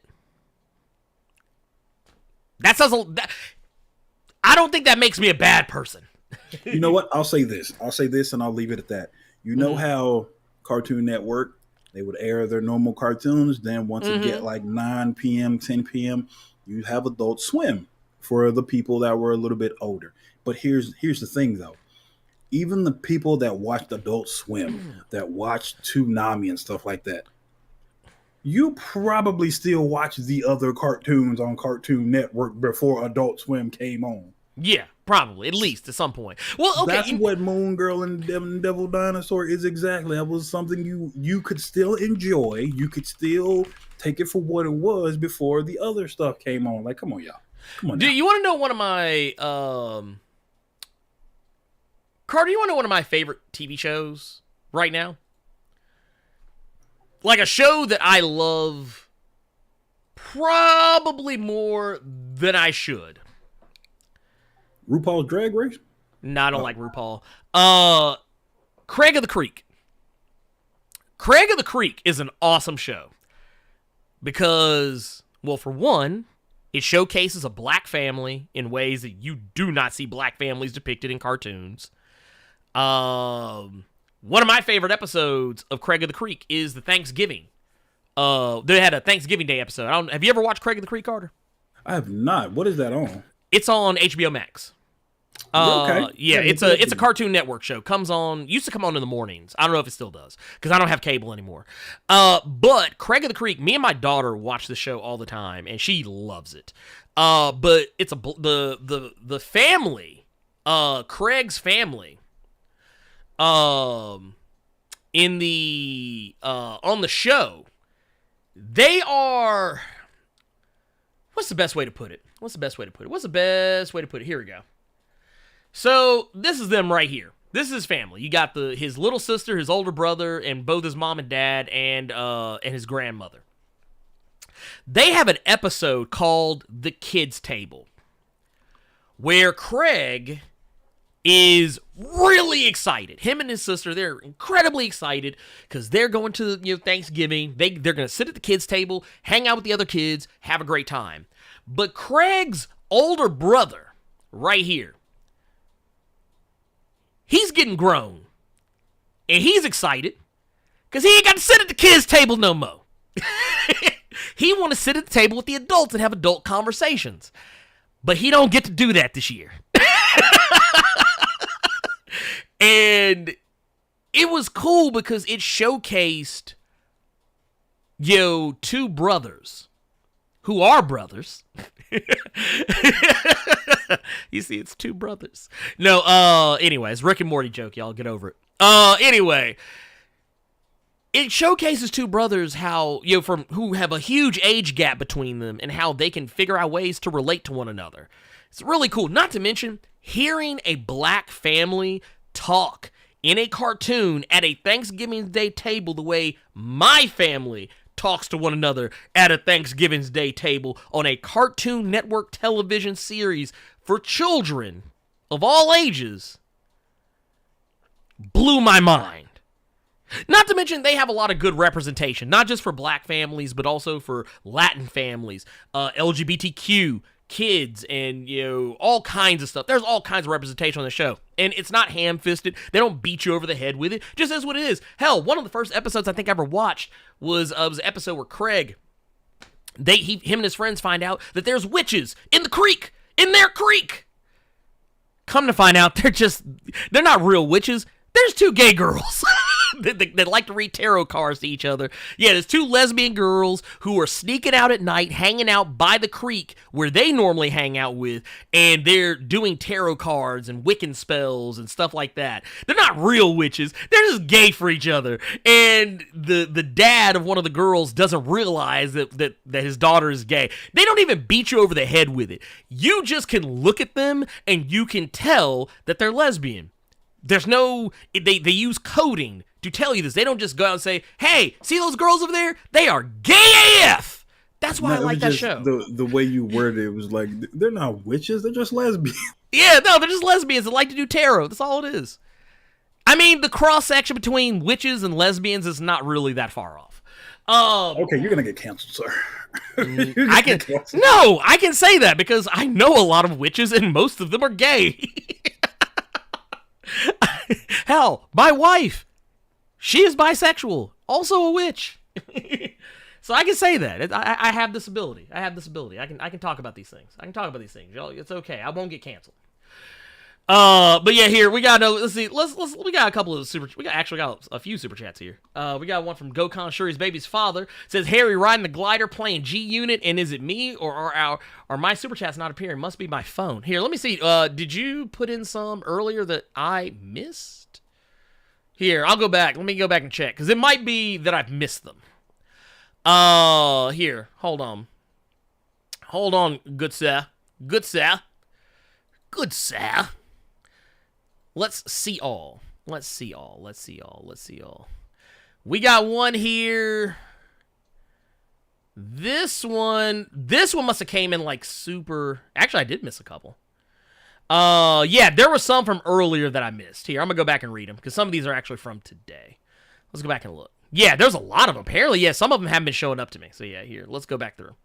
Let's go back through and read the super chats. We got one from Gokon Shuri's baby's father with a $5. Says, top of the morning, Blerd and Carter. You guys are the UGK of the comics community, in my opinion. Salute. One of them is dead, though. Oh, yeah, dude, I forgot about that. Oh, well, you know. He's trying to say that one of us drinks syrup. I don't think neither Ernie nor myself drank Lane. I mean, at one time I did when I was in high school. But listen, we are not. We're both living right now. Look, we got a note here said, Lori Perry up against the wind playing in the background. Hey, you Snyder fans, all right. Man, look. Snyder, I noticed Snyder ain't said nothing about them bots. That's all I'm going to say. Let's see here. We got another one here. Oh, here it is. We got one from Dove Squire. It says, this is $5 GBP. I don't even know what GBP is. What is GBP? I got to look it up. There's so much new currency that I'm seeing. A pound sterling? What? Okay, I did not know that's what it is. That's a Great Britain pound. Oh, if I say, is that pirate money? Is that a shilling? Pirate money's a shilling? No, I love it. I'm here for it, though. It says, how do you feel about them giving Storm her Mohawk and it looking bad and them not changing any of the characters' cuts? Oh, I think we actually read this one earlier, I think. I feel like we did. Maybe we did. I don't know. But I think it looks fine. Let's see here. Yeah, here's this is one from Gokon who's asked if this morning super chat didn't appear. We got you. I had to go back and look. Apparently, they're not showing up for whatever reason. Nick D, with a $20 super chat says, I mentioned this in your phenomenal vid about what you want from the show. I wish Archangel, Iceman, Colossus, Psylocke, and Bishop were regulars and not guests. Same. I'm the same way. Make them regulars, because let's be real, they're on the main X-Men team this series is based on. So why not just have them be regulars? And then Gokon Shuri's baby's father says, hope Storm teach Jean how to cook, because they're cooking everything unseasoned. Make my stomach hurt. LOL. I mean, yeah, you ain't wrong. Yeah, I didn't see that episode of Atlanta when they had the white. That first episode, I don't even think you watched it, Ernie, but yeah, they had a white lady on there with all these black kids. She was making fried chicken. Oh, yeah, Atlanta? Babies. Yeah. No, I saw it. Okay. Yeah, because the kid looked at it was like, Because it was raw. It wasn't even cooked all the way. Yeah, for all of you all that haven't watched it, she literally just put the flour on there, no seasoning, just threw that motherfucker in the white microwave, and then just said, here. Bruh. Let's see here. Oh, here we got another one here. Ron Johnson with the 1999. Sorry, I missed your super chat. Says, The White Men, starring Cyclops, Jean, Iceman, Firestar, Havoc. Also starring Native Forge. Finally, last and least, Sync, man. You know what? You can go. You know what? I gotta ask. But no, it is funny to me, though, because I totally get what they're saying. Yeah, but it's the white men. There you go. It is what it is. Honestly, if they just were honest about it, I wish they were, because, it'd be better for everybody. Let's see here. Also, we got this one. Okay, this one I can't get because I think it's a little... Or no, it's further down. This one I actually can get. Here we go. We got Blake Kwam with the $9.99 super chat. Says, let's see, says, hear me out. Here, let me cut that off real quick. Says, if we ranked Marvel's greatest animated movies and series in the last 20 years, how many of them would be based off the MCU? Well, I mean, we haven't really gotten many, if any, I think. Have we? Based on the MCU? If you movies, no. Series, yes. Series, I mean, honestly, probably not. But this gonna get me in trouble because Hulk versus wasn't that good. No, that Black Widow. Actually, no, I take that back. I good. liked the Hulk versus. I like the Hulk versus with Deadpool. The one with Thor, not so much. But yeah, carry on. That was it Avengers Confidential? It was Punisher and Black Widow. Yeah, Avengers Confidential, Punisher, Black Widow. I didn't even like the Marvel anime stuff, like the anime Blade, anime X-Men. Hell, because anime X-Men, they had Storm looking like a whole light-skinned woman. She looked damn near white. None of those were good. No, the anime Wolverine, shots, but not dope episodes. Like if you want to say like X-Men the animated series, Wolverine and the X-Men. If you want to say Avengers, Earth's Mightiest Heroes, I'll totally give you those. But I mean, Marvel. Still have not seen that. Dude, you should watch it. It's really good. It's really good. Because I always get it mixed up with the one they did after. And I keep forgetting which one. Oh, that's Avengers Assemble, I think. Yeah, Avengers Assemble. Because that's the one that's based. Yeah, because they relaunched it as Avengers Assemble and based it on the MCU. Because, I mean, honestly, I don't blame them. And you really can't blame Marvel for doing it either. Because they want kids to get in on this. Yeah, they know a bunch of us old-ass motherfuckers are watching this shit. But they want kids watching it too. Because they want kids and kids younger. Like I'm talking like, 5, 6, 7, and then on up. They want them watching this shit too. So just because it's a cartoon and it's based on Marvel doesn't mean that it's for your 20, 30, 40 plus year old ass. Here's the thing. I know that we've become accustomed to watching anime, and anime, for a Japanese audience is intended for all ages because, and not even really for all ages. A lot of people don't realize this, but most anime, while you think that it's for adults, in Japan, it's not really an adult thing. It's more of like a young adult thing, like, 8, 9, 10 on up to maybe 17, 18, 19, 20. And then once you get past that, anime is not really directed at them. It's just that Japan has a very different society that views anime and what goes in cartoons very differently than what we do. So people in America and other parts of the world who watch anime, they get it twisted thinking, oh yeah, see, Japan gets it. They're making cartoons for adults. No, them manga and them comics, them cartoons are mostly meant for younger people. They're not actually meant for adults. They're not geared towards adults, no matter how crazy they get. They do even have categories for certain anime that are like shonen, not for adults. It's for kids. Please accept that. So all that Dragon Ball Z, Naruto, One Piece, that ain't for no grown-ass folks. It's for kids. It just so happens that you like it. Seinen anime is for older people, and mostly just people in late teens, early 20s. Most people don't want to make those connections. But you got to get yourself out of this mindset that just because it's a cartoon and you're watching that it has to be for you. Because I'm going to go to right now. Go back and watch some old cartoons. I know me, Rob, and Dope were going off about all the stuff that we saw on that Retro Junk site. But I'm going to be honest with you. Go back and watch some of that shit. It's terrible. Them cartoons you grew up with that you thought were so great when you were a kid are awful. Just is what it is. Because, you know why? Because they don't speak to you. Because you're not a kid anymore. And you've already seen it. It's not going to wow you a second time. But anyways, Habuka Woodruff, with a $10 super chat says, Sandman has waves too. I'm going to need them to give him that Osborne treatment. I mean, he does. Yeah, he might get it. We haven't seen Sandman yet, so we don't know. We don't know yet. And also, Gokon Shuri's Baby's Father with a $1 super chat. We appreciate you. Also, thank you everyone who was super chatting. I apologize that we missed some of those. Some of them just weren't legit showing up for me. And we got Blake Quan with the $4.99 says Rick and Morty, Invincible Spawn, Masters of the Universe, Castlevania, DC Animation, even Hitmonkey. All animated shows for an adult audience. There's a market. Yes, there is a market. However, these aren't in that market. They're not. It's the same reason why there can be rated R movies and they're PG-13 movies. One's for one audience, one's for the other. If you want those things, go make them. Instead of complaining about what you're not getting. That's all I can tell you.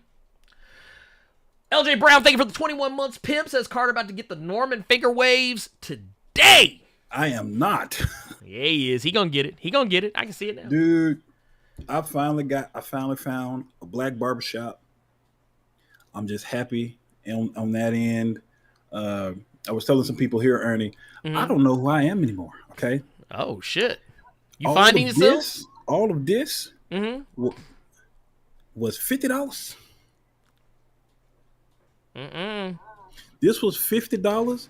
I walked out the mall drinking a Jamba Juice. I was a thug in Memphis, Ernie. I used to rob people, and now I'm getting $50 haircuts drinking Jamba Juice. Okay? I don't know who I am anymore. Look, you done got your soul straight, man. You came up. You went to Cali, man. You went to Cali, and you got extra. It's okay, man. It's okay. I ain't mad at you, pimp. Let's see here. And I mean, that's fine. It's okay. Here, last one. Blake Wall with the 99 says, thanks, fellas. Hoping Marvel goes all out on a serious Marvel serious. I'm just gonna read it the way you said it. I know you meant series, but so I'm not saying they all have to be for adults. I'm just saying one good Marvel animated Marvel show, the rest for kids. Here's the thing: you're gonna get one. Show the fuck out. Jesus Christ, Jesus Christ! Like playing cards with my brother's kids. God damn. Y'all are gonna get one. Jesus. Hold on. I don't know why. First thing that popped into my head was, what do you mean when you playing cards with your brother, he gonna get one? You mean he gonna let him get one book or one game? Nah, you get one book, pimp. I'll give up games. I'll give you a book, but you don't get games. He gonna give one book, bro. We'll be fighting. Oh, God. Look, that's like, what was it? When I it was like an old meme with it was a more relatively recent meme where you could it showed a guy playing Uno with his daughter, and that dude had a hand to draw fours. He says, "Should I do it?" And it was like, she won't learn any other way. She won't learn any other way. You're one of those scumbags who dropping spades down, knowing good and hell well you got some hearts on there somewhere. Oh yeah. No, You're look, a scumbag. look, I be bluffing too. I be bluffing hard too.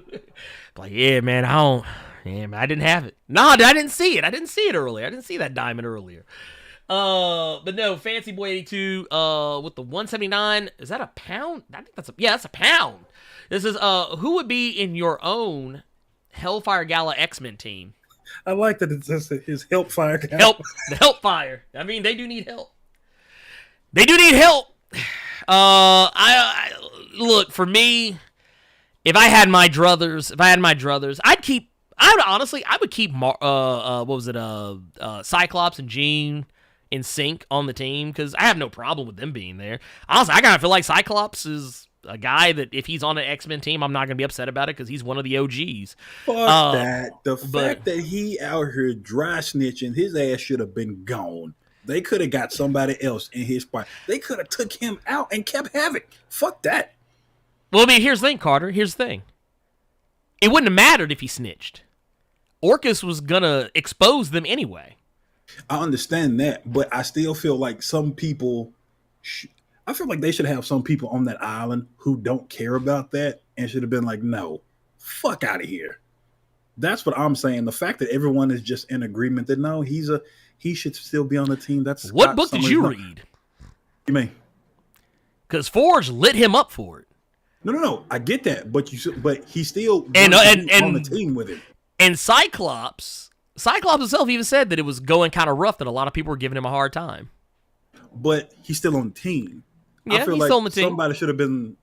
You could have wrote one character that was just like, fuck out of here. Even if you were like, okay, whatever, I'm still staying on the team, that would have been fine. I just would have liked to have seen some people have been like. So you would have rather Orcus expose them and then people hate them even more than they do now?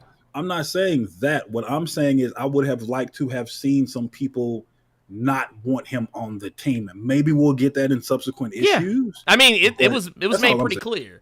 Yeah, it was made pretty. Well, I mean, here's the thing: they did it different this year. It seemed more like people were just suggesting folks, and they would just jump on. Like people were just going with whoever was suggested.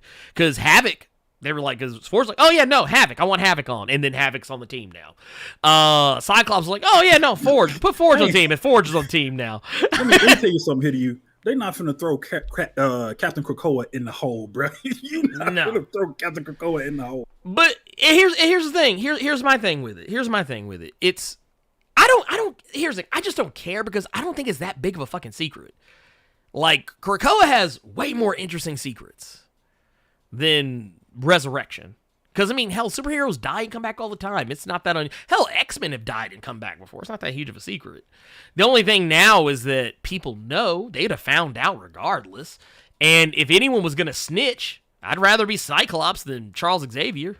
No, I'm just saying. I feel like there should have been more. If Magneto would have said it, you'd have been like talking to. Yeah, no. If Magneto had done it, y'all would have been like, "Yeah, man. See, if Storm would have did, nobody would have cared." But the fact that Cyclops said, it, everybody's like, "Yeah, man. Fuck Cyclops." I think in a perfect world, it would be a way for them to set up another villain, because I finally got my head wrapped around what you were talking about and what several other people were talking about when I read books with Moira in it, how she became the big bad.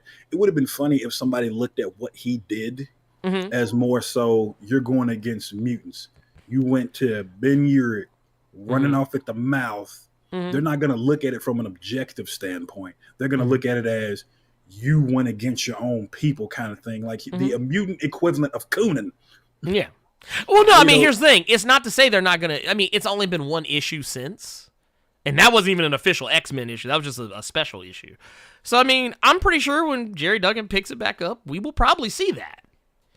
I don't think it's not going to be addressed. It's kind of like... It's the same thing I say about everything else. They're not going to give you the full story arc in just one Hellfire Gala issue. They're not going to give it to you just right away. Like, Jerry Duggan has already been saying that just with the words on the page alone, that this is going to be Cyclops' arc going forward. Like, I'm pretty sure all of the table has been set for all that. It's all been set for. It'll be fine. It'll be fine. Just I think we're good, y'all. I think I got the down. bot. I think we're good. I think I got Calm it. down. Dude, this motherfucker has a lot of them. Because I see that same one all the time. It's like, dude, go jerk off somewhere else. Anyway. Sorry. Danger. But no, I mean, as far as who I would have on my team, I mean, I would probably replace... Honestly, I wouldn't... Since Firestar is on the team, so she's the fan-voted on, member of the team. Yeah, that's whatever. And Tempo is busy. Are they only doing one fan vote now? Yeah, it was always only one. Oh, I thought it was a whole team at one No, point. no. I never voted. I never kept up with it. So I thought it was somebody one. just voting on the whole squad. Okay. No, just one.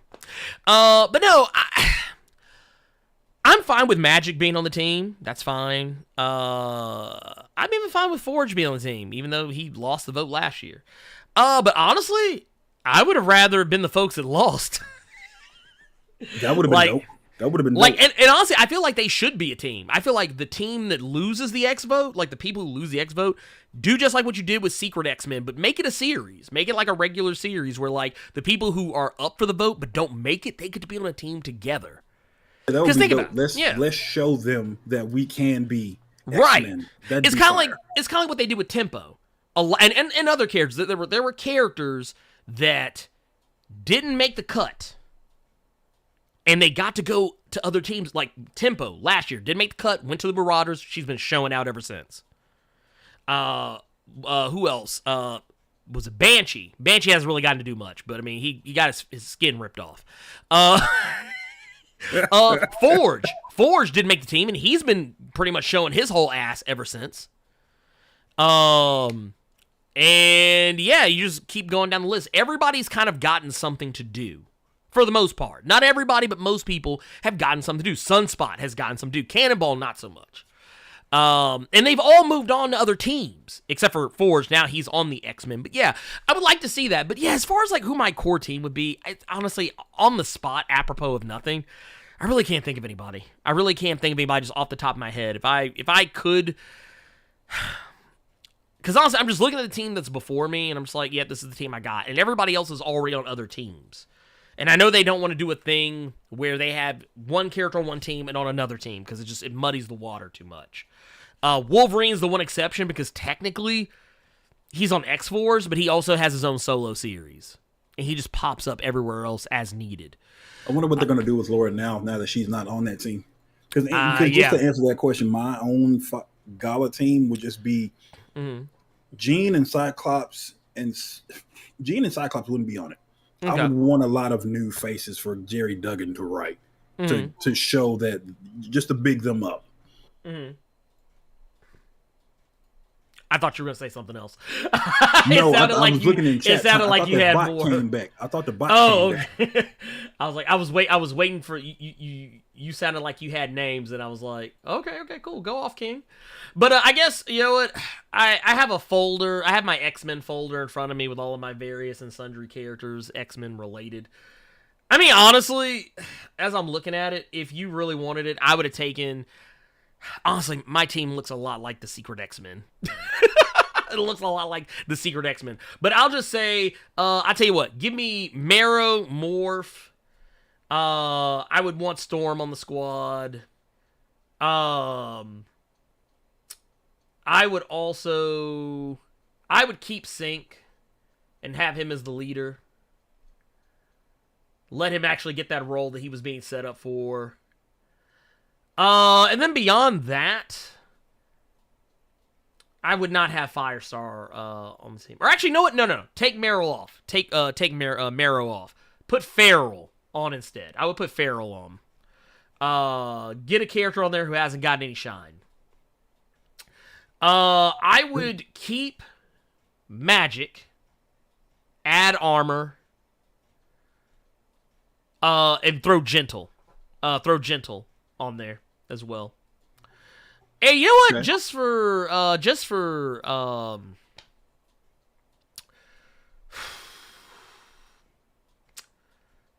shits and giggles, y'all. Just for shits and giggles. Who else we got on here? You know what? I would even take what was her name? Surge. I will put Surge on the team. There you go. And Monet. There you are. That's my team. Okay. Get rid of Jean and Cyclops. Put Doc in, if you don't want to put X-23 back on that team for whatever reason. I would get rid of Iceman for sure. He has already shown that he can have his own book and be solid, so you don't need to put him on a team book. But ain't nobody gonna buy it. Buy that book? Nah, ain't nobody gonna buy that shit. People. Oh wow. Yeah, that's why they don't run very long. When he does get a book. They don't run very long because of that. But let's keep it pushing. We still got more stuff to talk about, and we're already almost at the 2-hour mark. Let's move on to the next thing. We got Marvel trademarks reveal future films. We got some more films coming. But actually, real quick, because I didn't see this first, and I don't want to get behind on these things, because we'll just be way behind. But we got Extra with the $20 super chat. Says, what up, no blur Koa? Says, just dropping my little bit off of the collection plate. Enjoy your weekend, and I'll catch you on the replay. Get them likes up. Thank you for that. But no, so we got some information. Out here. Marvel has filed some trademarks. 5 specific ones. There was someone that put a tweet out that had a whole bunch of random and sundry names. All of them appeared to be fake. But these are the ones that are actually legit. First and foremost, and this should be to the surprise of no one, Avengers Secret Wars. That should be to the surprise of no one. Also, to the surprise of no one, Thunderbolts. That should be to the surprise of absolutely no one in this chat. Captain America 4. Also, to the surprise of no one, but also the subtitle is supposed to be Captain America New World Order. So you're getting that NWO. And last but not least is Avengers, the Kang Dynasty. So that seems to be, for those that know, that's actually a story arc from the comics. Now, just like with Age of Ultron Infinity War, Civil War. Don't take that subtitle to heart. Don't go in there thinking it's going to be exactly the Kang Dynasty story arc. Please treat yourselves better than that. But yeah, I just want to make sure y'all understand. But yeah, Kang Dynasty, aka Kang War, that was a story arc. I think that dropped back in like, it was like 2000, 2001, I believe. Way back. For the uninitiated. But let's see. I'm gonna see if I can actually find the cover. I want to see if I can actually find the cover for this. Just to kind of, it's a show your work thing. There you go. So yeah, some of y'all might remember this. This is kind of what it's referring to.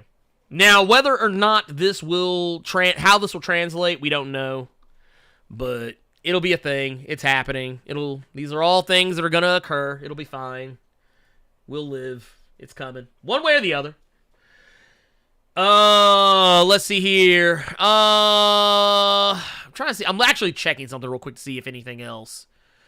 If anything else is coming up here.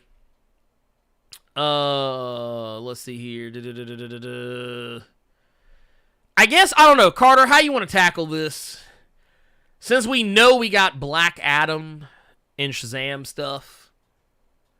Do we want to tackle any of this? I mean, I know. Or want to save it for tomorrow? I mean, it's fine by me, brother. I know that they both have trailers out. I just looked at the Black Adam one, and it's more of the same with a few added, like with a few new shots. But yeah, Shazam's the only real new one. Yeah. Honestly, I kind of want to save it for tomorrow. Honestly, okay, then. I want to save it for tomorrow. Just bust everywhere. Okay, cool. Yeah. Well, because there's something else I wanted to show because it's funny to me.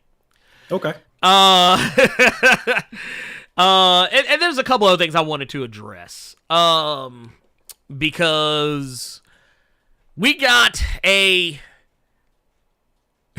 It's not a trailer, but it's an audio soundbite inspired by Better Call Saul for She-Hulk. Well, you got to send it to me because I can't hear it when you play it. Yeah, here. I'm actually about to send it to you right now. Copy, and where is Discord? There it is. It's in that window. Don't F up the Marvel Day with DC. Right? Don't mess up Marvel Day. We'll see. We'll see how much time we got here in a minute. Depending on how much time we got, we'll take a look at it. Let's see here. And I agree with Jed. Age of Ultron is not as bad as people say. It is. And I do agree. It's actually better than the first Avengers movie. People just don't want to admit that because it's the first time they saw the Avengers together. They're letting nostalgia cloud their minds. But the thing is, I actually do like Age of Ultron better than the first movie. I've actually watched Age of Ultron more than the first movie. Because the first movie's fine, but there's a lot of setup, and you have to kind of ignore some shit. There's some shit in that movie you have to ignore, like how some of it connects to the rest of the MCU at that time. But here, let's go ahead and take a look, or rather, a listen to. I started listening to. I just wanted to call and see if the number was still up. Oh, okay. Yeah, because I was about to say they do give a whole ass phone number for this. But here, let's go ahead and pull it up. Bam. Here we go. This is a audio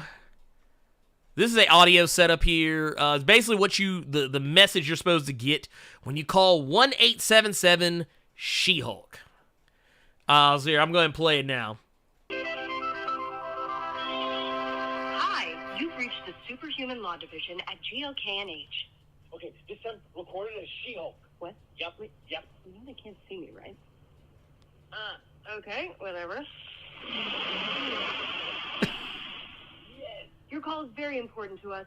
Our associates are unavailable to take your call at this time, so please stay on the line to hear about our services here at GLKNH. Have you been fined for thousands of dollars worth of damage to the city you were trying to protect? Did you accidentally create a sentient robot who got the feels and tried to destroy the world? Maybe you're an Asgardian god who leaves a giant burning imprint on private property every time you arrive on Earth. I know who she's talking about. We've got your associates at the Superhuman Law Division of GLKNH will fight for your rights to fight for everyone else's rights, because that's what superheroing is all about. What? But don't take my word for it. Here's some testimonials from our satisfied clients. And then this is where we'd include the clients, right? Yeah, like with their photo next to them. Once again, so much. They can't see us. I love it. I love it. Basically, I don't know why her transforming over the phone sounded so nasty to me when I heard yeah. Yeah, it's like I love it. I love it. I love it. But I mean, this isn't the first time this has happened. I remember the one for Constantine's show. Mm-hmm. I don't know if you remember that one. No, I do. I remember that. I remember Constantine and not Constantine. Mm-hmm. But if you're looking for Alec Holland, try a bloody swamp. He was actually saying Constantine instead of the version everyone else says. Yeah. No, I thought that was actually kind of funny. That was actually kind of funny. Here, I want to see something real quick. Let me see here. Yeah, no, I agree. Yeah, that it will also not only was it them as a team, it was also them working together, but also seeing the early signs of them falling apart. But anyways, let's see here.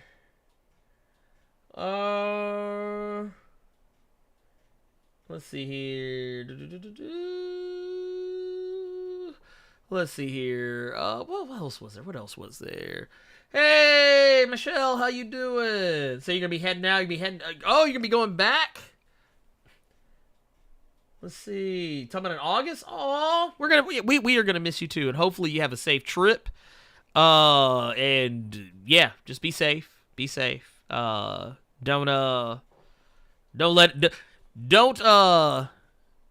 what's the best advice for travel nowadays? Don't let the airplane or rather the airport Karens try and jack your trip up, because I hear that's a thing right now.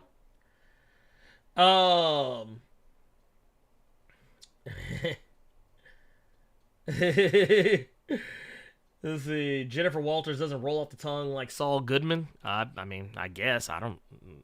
Does it not? I don't know. It doesn't. Okay. All right. Whatever. But yeah, I don't know. It is what it is. Whatever. But here's what I do got. Carter, these we're not gonna. I don't know if I want to look at these real quick, but did you catch? Were there any other announcements from Comic-Con yesterday that caught your eye? Any other things that you saw that were of interest to you? Of interest, no. Surprising. Honestly, I wanted your opinion more so. Because as soon as I saw, and I know you probably gonna know where I'm going with this. As soon as I saw the D&D movie, I said, yeah, I can't wait to ask him this. I'm actually very interested. Now, for those that don't know, anything would be better than the D&D movie we got back in, what was it, like 2000? There was a D&D movie that came out. It was the year 2000. My God, I don't know if any of y'all remember that movie. If you do, then God help you. But way back in 2000, we got a D&D movie that starred, oh God, I can't remember the other dude's name, but it was Marlon Wayans. Marlon Wayans was in it. It was fucking abysmal. This is it right here. Here, let me get that. That's my alarm. But yeah, it was fucking I did not know abysmal. this was a thing, and this looks awful. It was awful. It was so fucking terrible. They made another Dungeons & Dragons movie after it, and it was slightly better, but only by so much. Also, I just want to put something up here. This movie gave me a scene I'll never unsee, and it's Bruce Payne, the terrorist from Passenger 57, looking like he catching that work. This scene is like he getting back shot by Jeremy Irons. Lord have mercy. Look, Scar is wearing him out. It's only gonna hurt for a second. That's what that looks like. Look, that's exactly what that looks like. And as soon as he said it, you heard the Goofy yell. So yeah, that which, okay, and to be fair, what it looks like is happening is not what's happening. It's something else. But it looks that way. You couldn't tell me otherwise. He is getting slid up in. Oh yeah, no, he that boy is getting worked. He is getting worked. But no, I will say I saw the Dungeons and Dragons trailer. It looks interesting. It looks like what a D&D game should look like. It has an interesting story that's like a reverse heist. Which I'm into. I've done games like that, campaign-wise. Making those cheeks clap to the point his lips turn blue. Bruh. Yes. Yes. I mean, real quick though, I will say, let's I want to show y'all what I'm talking about here as far as the trailer goes, but here, I'm gonna pull it up. Which, by the way, I want to say real quick, I want to go back to something real quick, because there was something they showed that I thought was really cool, and I think a lot of people didn't catch it right away. Here we go. Right here. That is a displacer beast.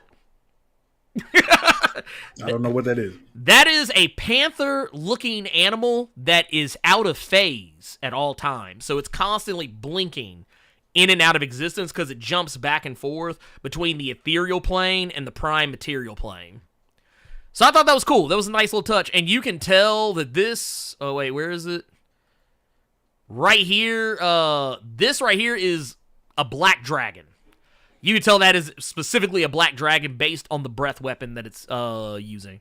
And the horns coming out the side of its head. I didn't know Yu-Gi-Oh! Monsters were in this game. I know about the Red Eyes Black Dragon. You ain't shit. Anyway, carrying on. Yeah, honor among thieves. Here's the thing. We're a team of thieves.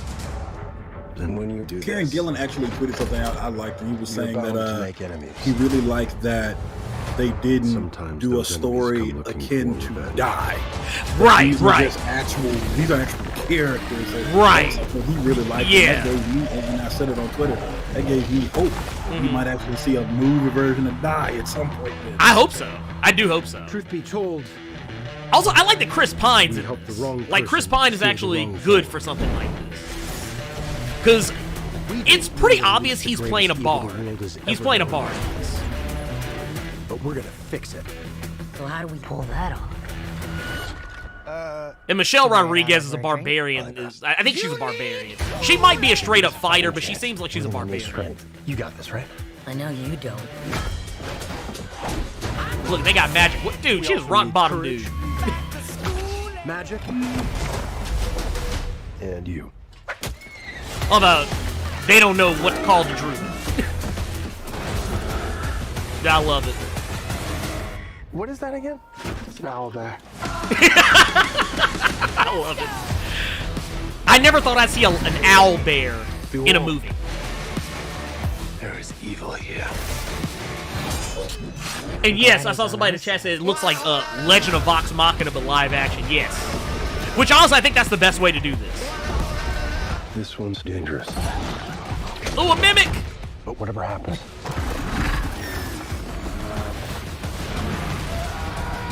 Yeah, I figured you would appreciate this a lot more than I did, so I couldn't wait to talk to you about this. Oh, yeah, this is it. Right? What did they get wrong?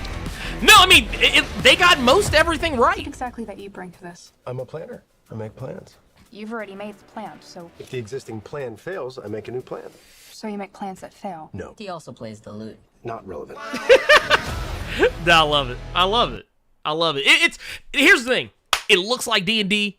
I can't smell it, but it smells like D&D. It has the things that D&D is supposed to have in it. It has, charming characters. It has characters are clearly the bad guys. It has all the hallmark monsters. There's a gelatinous cube in this movie. There's a part where you see him jump inside of like a little cube-looking thing. Looks like, that's a monster from D&D. You see the Mimic! The Mimic! Which every evil DM puts in their campaigns for some reason. Only reason I know what that is because Dark Souls? No. Enter the Gungeon.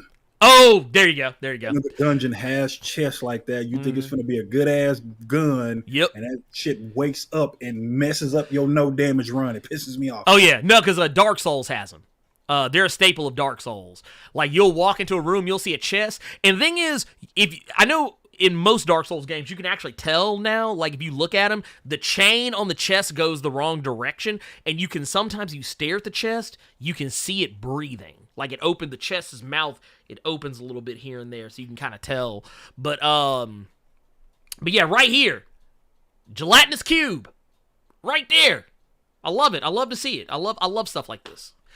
We also got, the other thing we got that I thought kind of surprised me as well was, the Rings of Power. The Rings of Power trailer, we got it. And, that was also, pretty cool. I thought that was neat. It also did some things I wasn't expecting. They showed off some things I was not prepared for. Like seeing Sauron. I wasn't ready for it. Oh, wait, here, we got a super chat here from the homie LJ Brown with the £5. Says, Ernie, did that D&D trailer give you Legend of Vox Machina vibes, which I love? Yes, it did. Most certainly did. Yes, it most certainly did. It most certainly did. And then see... Cara Dune and... No, that's not Cara Dune. That's Michelle Rodriguez. That's Michelle Rodriguez, y'all.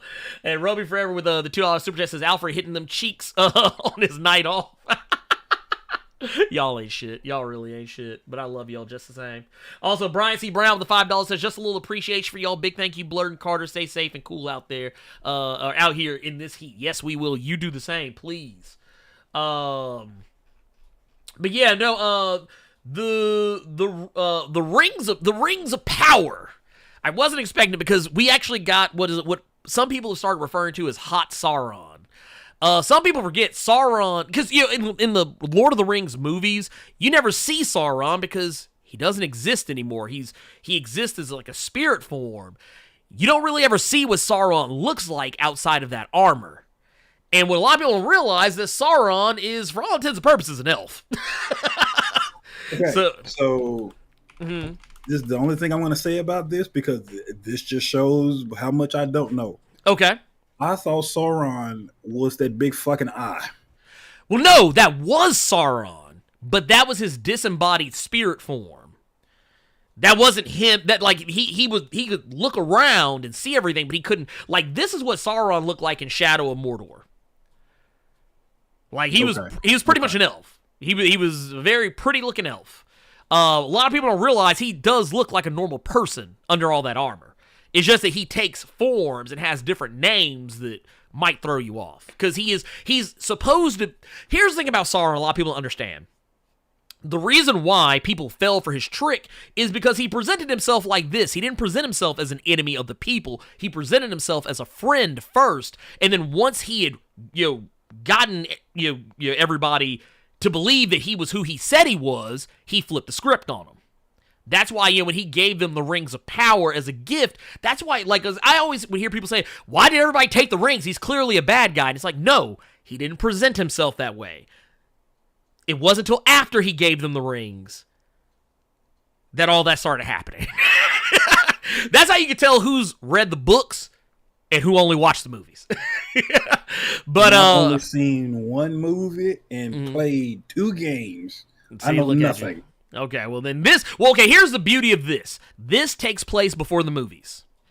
I would even dare say maybe even. I'm trying to think. Maybe even before.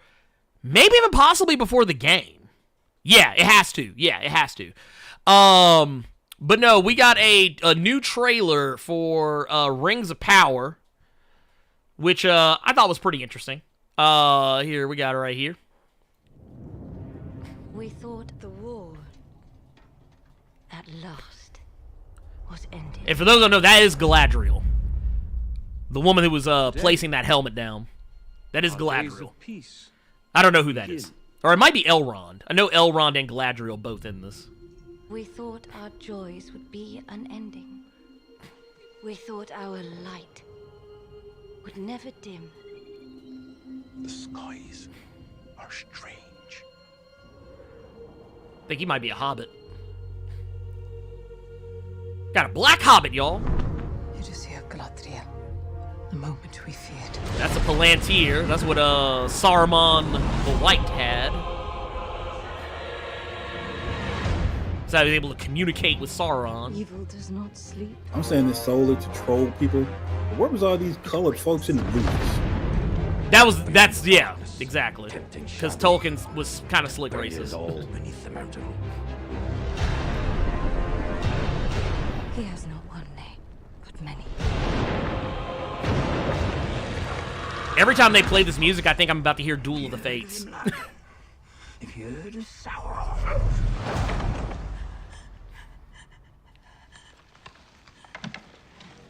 Again, y'all, keep in mind, Ernie knows way more about this than I do.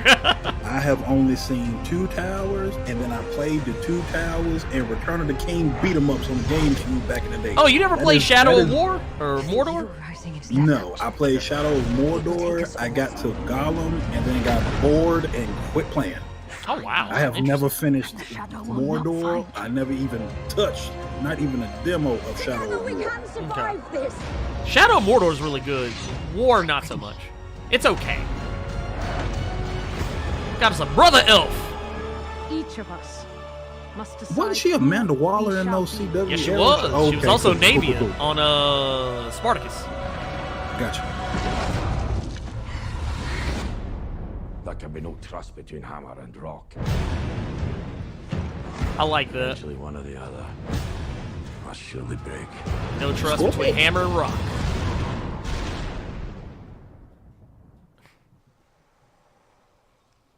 There you go.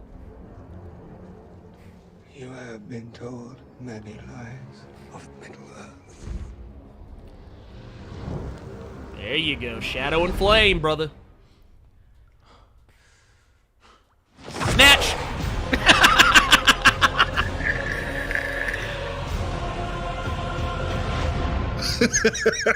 You weren't ready for that one, was you? Oh, wait. Yeah, boy. Yeah, boy. That Barak. Yeah, you didn't said that a few times when you can grab somebody's ass on Dead by Daylight, haven't you? Mm-hmm. Like snatch. Yeah, look, I've said it when I've been snatched. Shit. Like I'm like, yep, he got me. He got me. And then you know what? I guess yeah, we will go ahead since we got a little time. We will take a look at this. We will take a look at this Shazam trailer. Right quick. You want to just save it to tomorrow? Because I know we still got questions. We got that, but this will be quick because I'm gonna run right through it. Okay. Here, let's go. And not to mention, I kind of want to take the advice of someone in the chat. Don't sully Marvel's day with DC shenanigans. I'm joking. Anyway, yeah, let's go. I'm an idiot. Yes, you are. It's showtime! I don't deserve these powers, if I'm being honest. Like, what am I even contributing? Ow! There's already a superhero with a red suit with a lightning bolt on it. Aquaman's literally huge and he's so manly. And Batman is so cool. And I'm just me. Well, it's nice to know he's still struggling. I'm surprised that Ezra line was not taken out. Man, right? Anyway, the wizard gave me superpowers. And then everybody got superpowers. Where's everyone going? To fight crime? Okay. Now everyone's kind of like doing their own thing, and I'm the only one trying to keep it together. You understand I'm a pediatrician, right? Come on! Listen to me, Billy.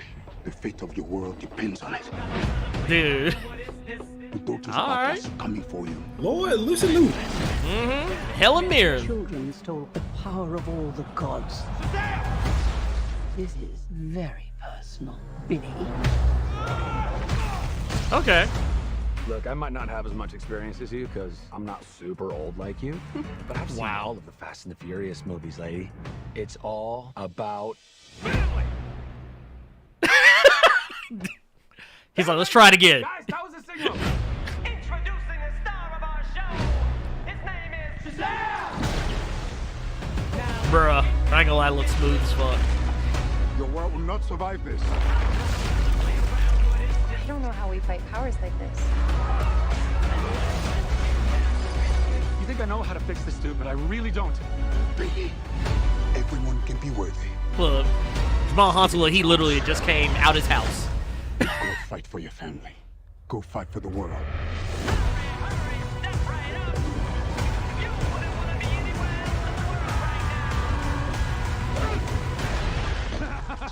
I just threw a truck at a dragon. I love my life.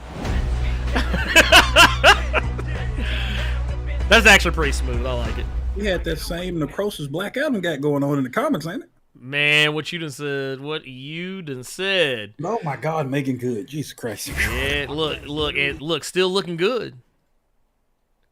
Look, I just, you know what? You know what I like? You know what I like, Carter? I like any opportunity whatsoever to do this. And Batman, it's so cool. And I'm just me.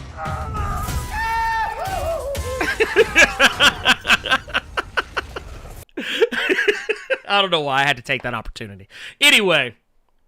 Frantic World. I don't get Shazam at all. Read the Jeff Johns stuff. There you go. There you go. Yeah. Read. Shazam is not that complex. He really is not that complex of a character. Especially with these movies, because they legit follow the Jeff Johns stuff. Yeah. Down there to a T. Jeff Johns literally cleaned up Shazam so it could actually be consumable for all people. Here's the thing. And you know what? You don't get Shazam? I totally have a video about Shazam. You should go watch it. Tell you everything you need to know. But yeah, that said, I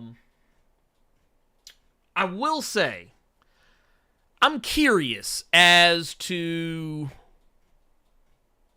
how this is going to actually work. Because it looks like it's still playing off the same charm of the first movie, which I loved. I think Shazam is easily probably one of the better DCEU films. I like it even more than the Suicide Squad, just because the Suicide Squad, while it's a really good movie, it's not a fun movie.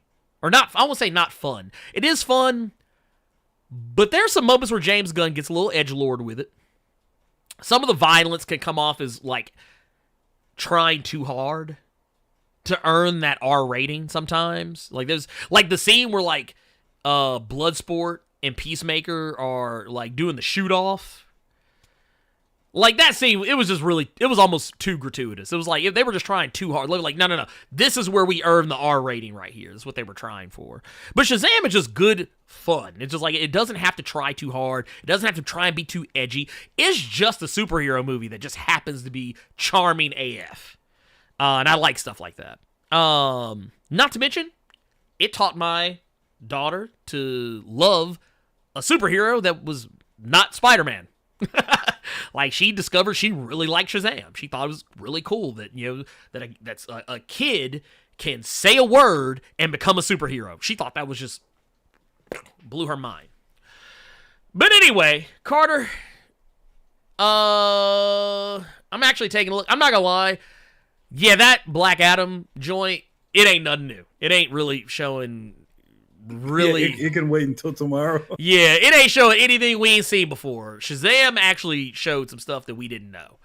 I can wait on Black Adam.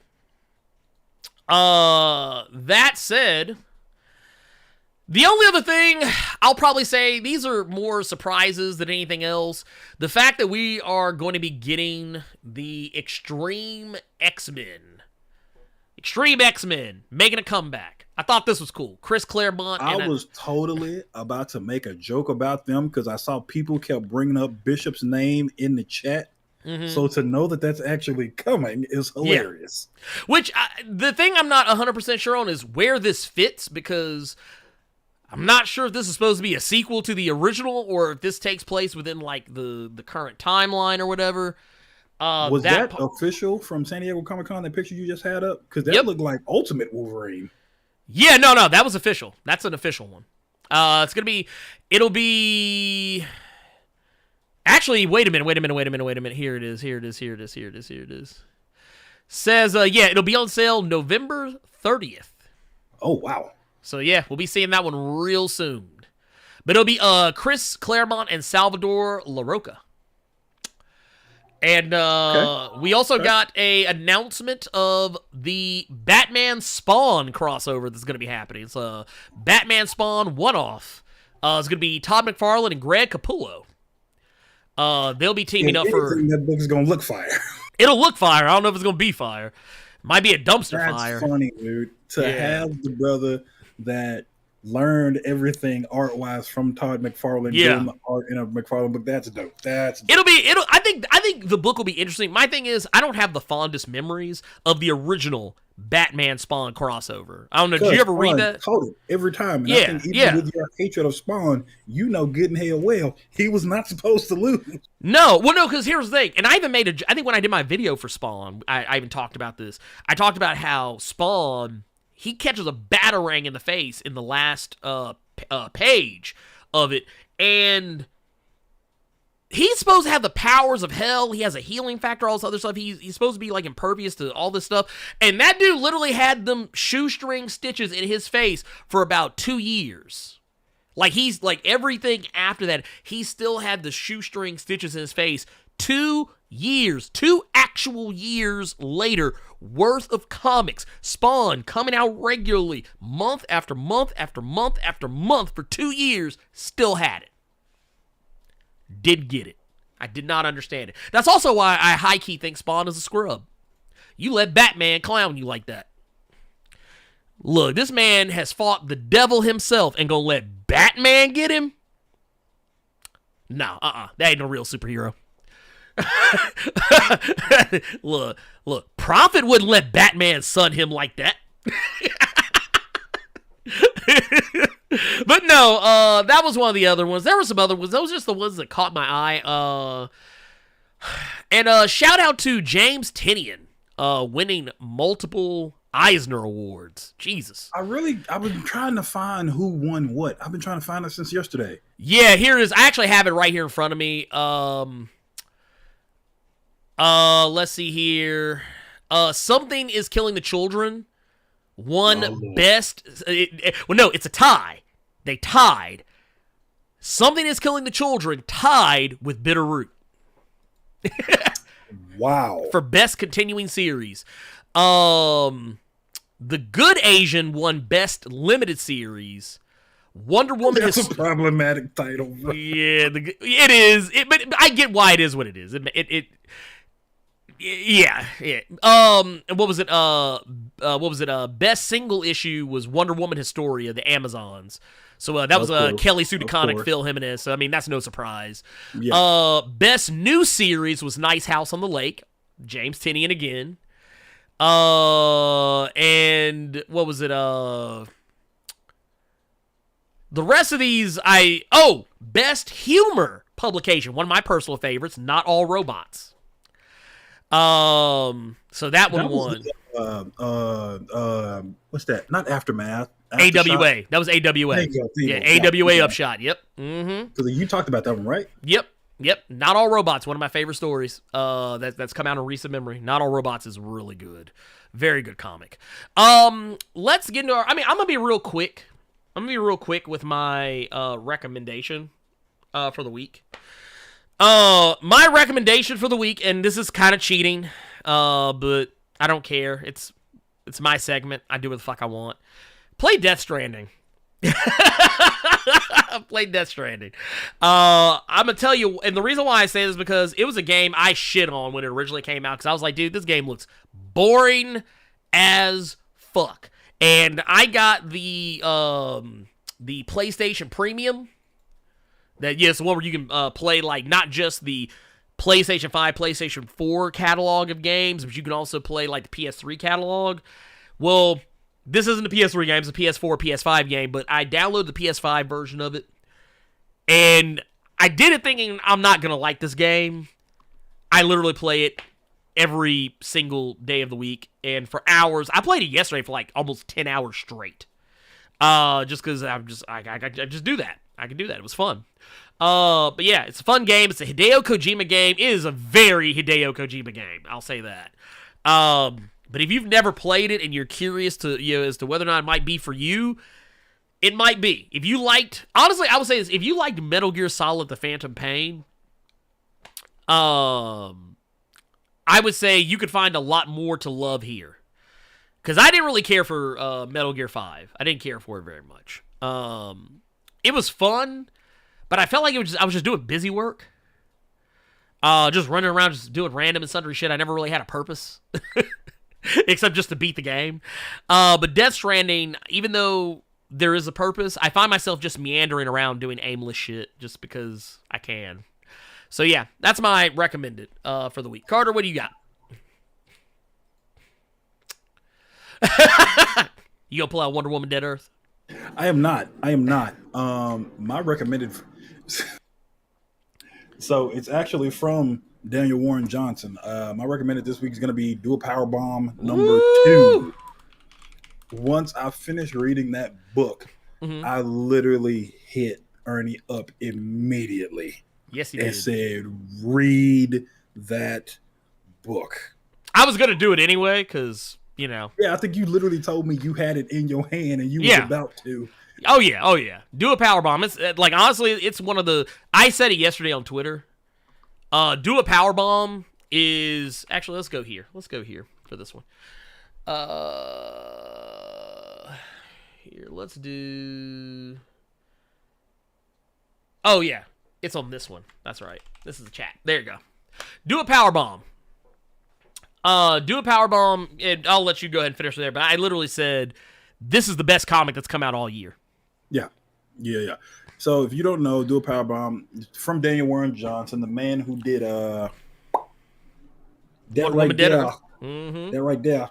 It's pro wrestling, but long story shorter. A girl gets sent to. I thought it was like some kind of hellscape, but actually it's something to do with aliens. She gets sent to another planet. There's an alien locked up there. He wants her to compete in a tag team tournament in order to bring her mom back, who died in the ring from a botch, which it was a whole thing. But I wouldn't even have said that much, because honestly, the beauty of the first issue is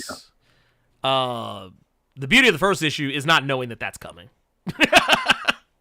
But carry on. Yeah, I just said it because it was something that happened early on. But basically, she's going to compete in a wrestling tournament because this alien says he could bring her mom back. And I don't want to say shit else because I'm about to say you've already said too much. Yeah, because if you haven't read the first issue and you pick up that first issue, the botch is kind of the big surprise, because they don't really make it clear that the book is going to focus on a different character. It is not the way it looks at first. But yeah, I wouldn't say any more than that. But it's a great story. It's a great story. Even with that, even going in knowing that information, I think you can still find a lot of surprise in there. But yeah, it's on my recommended read. It's on my top 5 of the week. That'll be coming out later today. I completely forgot he did Beta Ray Bill. Yes, he did. He is money. He is money. I liked his Beta Ray Bill too. I normally am not the biggest fan of the character. I mean, I don't hate Beta Ray Bill, but Beta Ray Bill is not a character that I'm always like just clamoring to see comics for. But he actually made me. He made that comic work, even against all odds, because it shouldn't have worked the way he did it. But we got one from Monumental Comics with the $5 super chat. It says, Bishop and Osborne de perms. Man, it ain't nothing but activator. We also got Chris Debo with the $5 super chat. Says, number one rule of comics: Batman with prep time beats everyone under the sun. You ain't lied. Jesus. Well, no, he couldn't beat Pariah. He couldn't beat Pariah apparently, but he caught it from Pariah. Prep time though. He didn't know Pariah was gonna just give him that work. No, he knew. Batman always knows. No, I'm joking. I don't really care. But no, let's go ahead and get into our I'm actually going to give us a timer here, Carter. I have new abilities. I'm going to give us we're going to do, because I want to get out of here before 3 o'clock my time, which is in 30 minutes. So what we're going to do, we are going to do, oh man, here. We're going to do 10 minutes. 10 minutes of questions. If you haven't already started putting them in there, please go ahead, get that together. And yeah. We'll do that.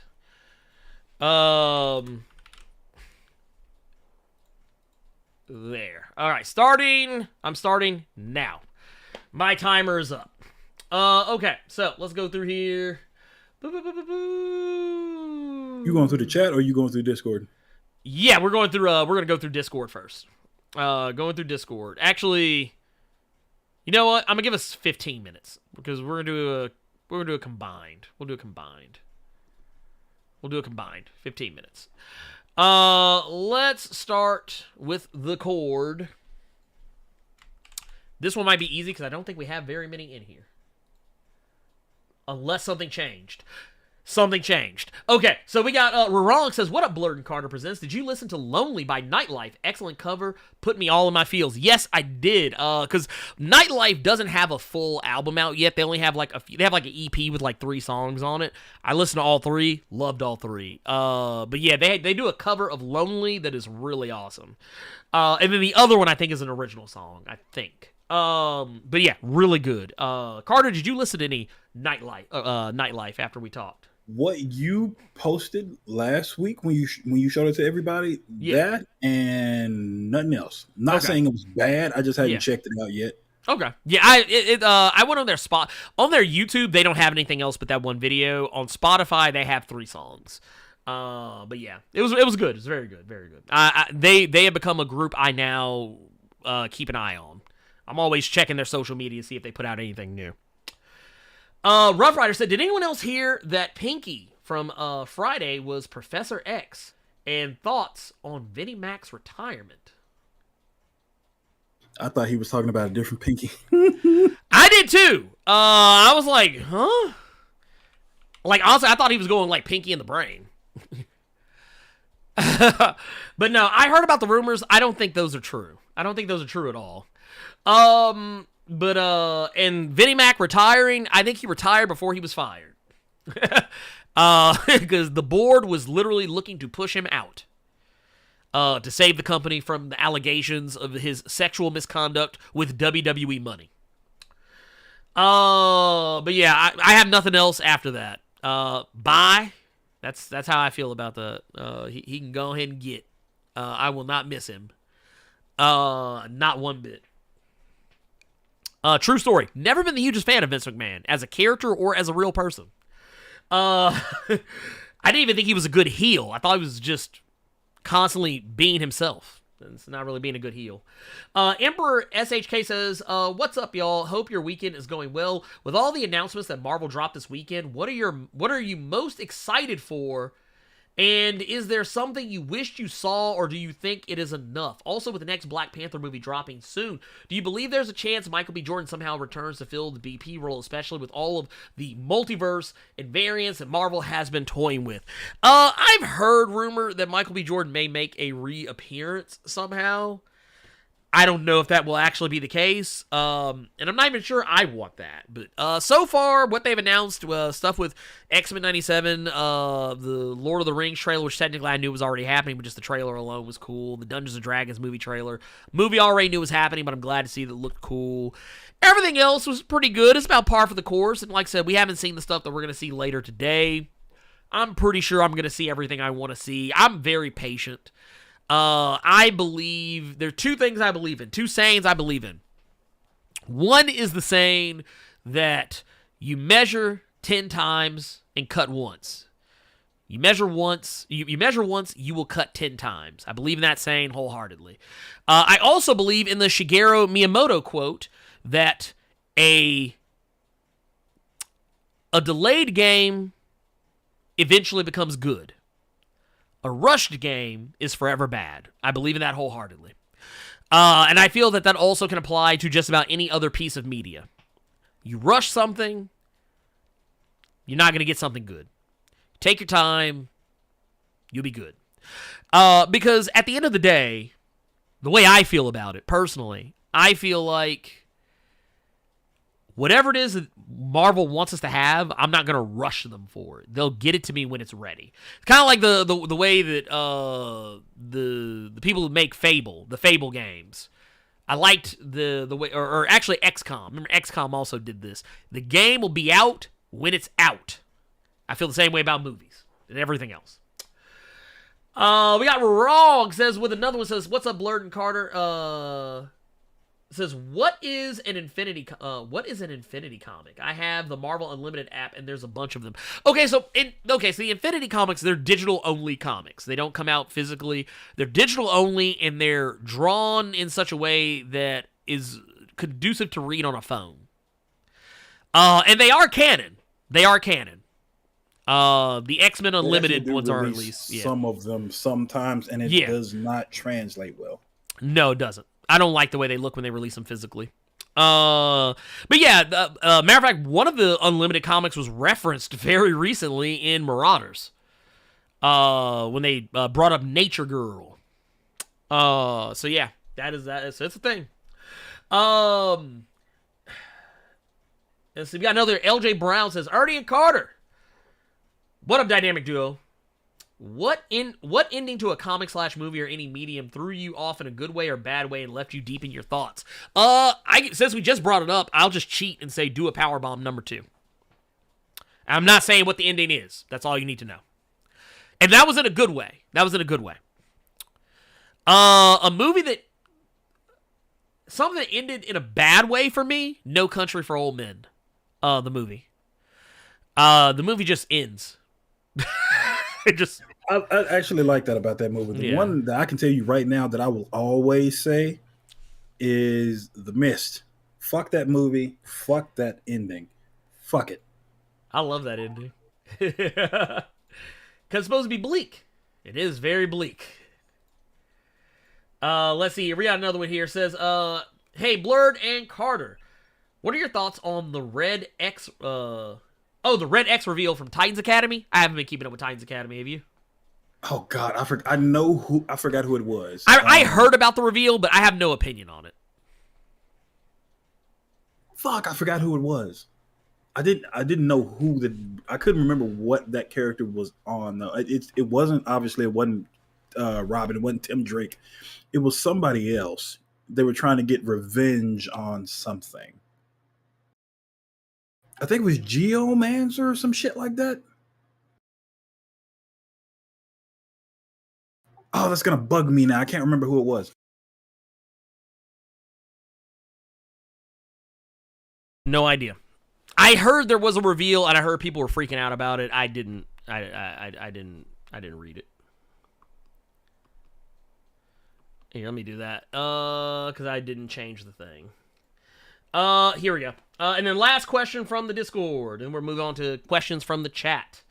We've got The Elite X1 says, did either of you get up on that Batman Unburied audio drama on Spotify? Carter did. I didn't. I'm weird with audio dramas. They got Winston Duke as Batman and Lance Reddick as Thomas Wayne, as well as other Hollywood voices involved. Also, hope you're enjoying the SCP shit. Yes, I haven't watched as much of it as I would have liked because I've just been incredibly busy. But I have enjoyed what I've seen. Carter, you? Okay, so you already know I read Batman Unburied. I saw like 2 things of the SCP stuff, and it was very, very interesting. I was looking up the. They're a little long for me. The one that I used to watch, they were shorter. They were like 10 to 15 minutes max, and they were animated. So they held my attention better. Is terrible of me to say, but if I put it on just in the background while I'm just listening to it, it's fine. But yes, go ahead. Yeah, but okay, I was looking up the Red X stuff, and it was actually Brick Petrioso. It was a character from Titans Academy. It was Okay. I was thinking of something. I was thinking of a different book. Okay, then there you have it. Let's see here. Next, let's get into we're gonna get into questions from the chat. We still got half the time, so. All right, Talali House with a $2 super chat with a question saying, "Static teaser." Just saying, do you know about this? Because I do.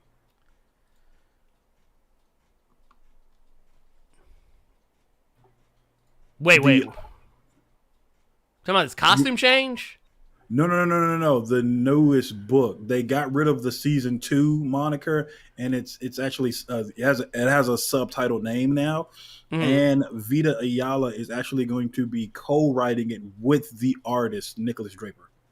Okay, I mean, to be fair, that makes sense because technically Nicholas had a lot of input in the art. Well, I mean, because they did the art for it, but like a lot of because remember a ways back when my video for Static, that was one of the things that actually came up. Was there's a part in that comic where Static, they do a flashback. They do a flashback to when he was a kid. And he was doing the whole he was doing like the Kamen Rider pose and whatnot. And I did a shout out to Vita for that one. And they were like, "Oh, no, that was all Nicholas Draper Ivy." and then Nicholas Draper Ivy chimed in, was like, "Yeah, that was all me." Like they were like, "Yeah, I'm a huge Kamen Rider Super Sentai fan." I was like, I can tell because I was like, you have the Kamen Rider Henshin pose down pat. That is Kamen Rider Black RX to a T. Actually, it's also Kamen Rider OG Kamen Rider to a T. And I thought that was really cool. So, yeah, there you go. But I do know that they are changing his costume a little bit. I saw some images from the upcoming comic. And they also have a YA graphic novel coming out, too. But I don't know. If there was anything more than that, then I don't know. Also, we've got Ibrahim Robinson with the $5 super chat says, which side would you choose in the argument in Duo? David or Kelly? Ooh. Now, for those who don't know, and I did a video about Duo. If you haven't seen it yet, go check it out. Duo is the original character Zombie, but now as a duo working with Kelly, who was killed off in the first issue of the original Zombie. And honestly, I have to go with Kelly. I'm a very pragmatic person. If you tell me that everyone gaining immortality is going to lead to, if everyone gaining like the nanomachine technology that David and Kelly were creating, that would essentially make people immortal. Like they would be able to cure every disease, every injury, and no one would be able to like die. Yeah, I would be on the same side as the Immutables on this one. They're a group of immortals that basically keep humanity in check so that they don't fuck everything up. Because that was the thing. Everything he said was true. The human brain would go crazy if someone were to live that long. Resources would run out if people were to live that long. And even if you subjugated, or you circumvented all that, it would get to a point where everyone would just probably start killing each other because they become sociopathic monsters. So yeah, no, I would be 100% with Kelly. I would side with the Immutables in a heartbeat. I wouldn't even think about it. I wouldn't even think about it. Not even twice. But yes, thank you. The callback to Duo, man. See, y'all out here, man.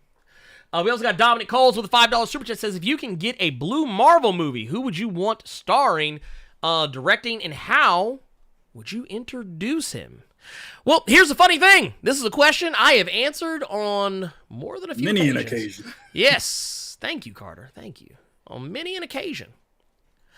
What I will say is this. I have a FAQ that is up for... that is up. Everyone can check it out. I think it's... is it in the... I'm looking to see if it's actually in my... Here it is. Let me pull this up.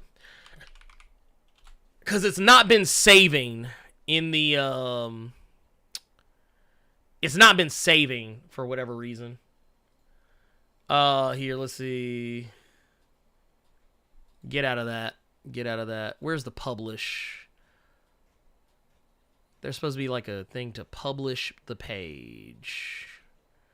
But yeah, basically what...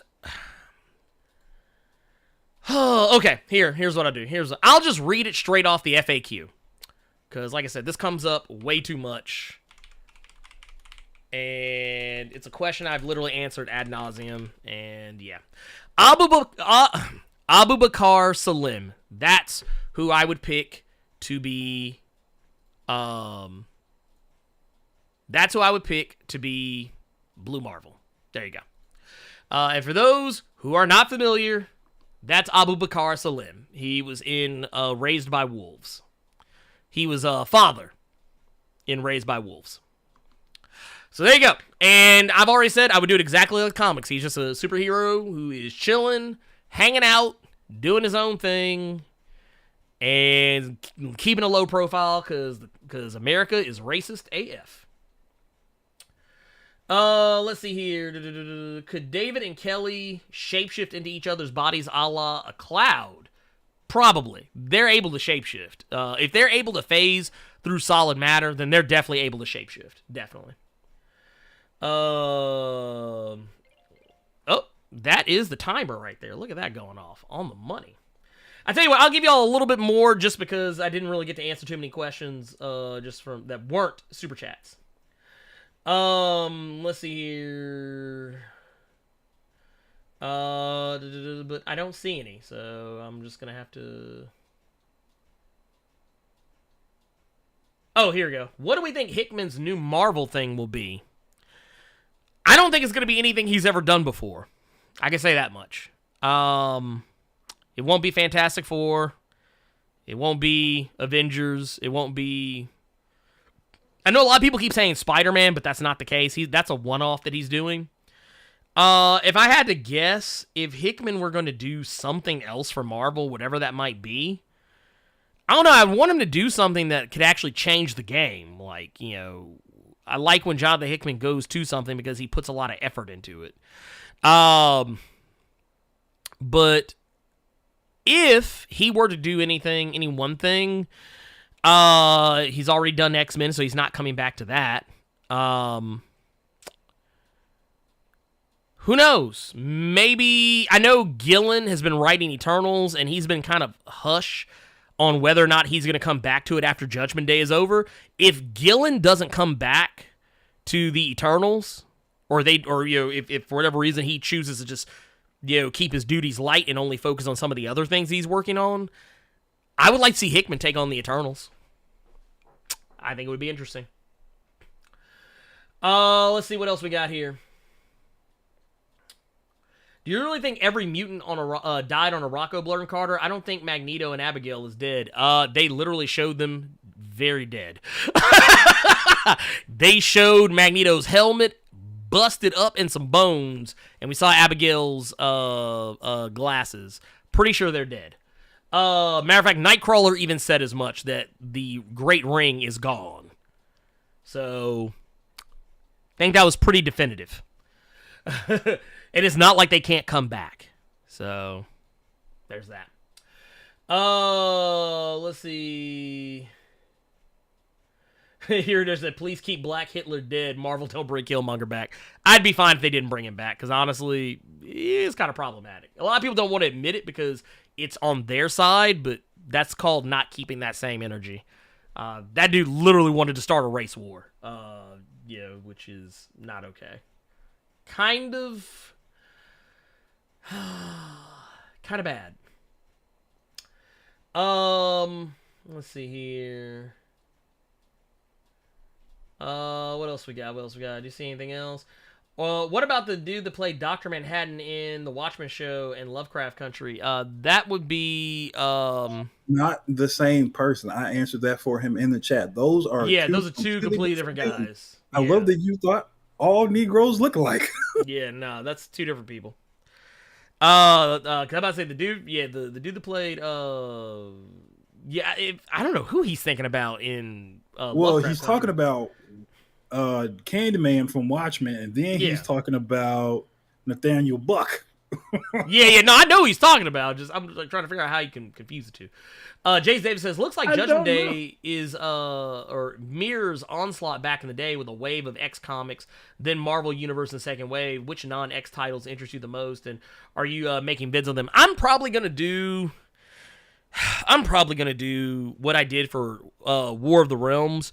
I'm not going to do individual videos for every tie-in. I'm probably just going to read what tie-ins interest me and then talk about them.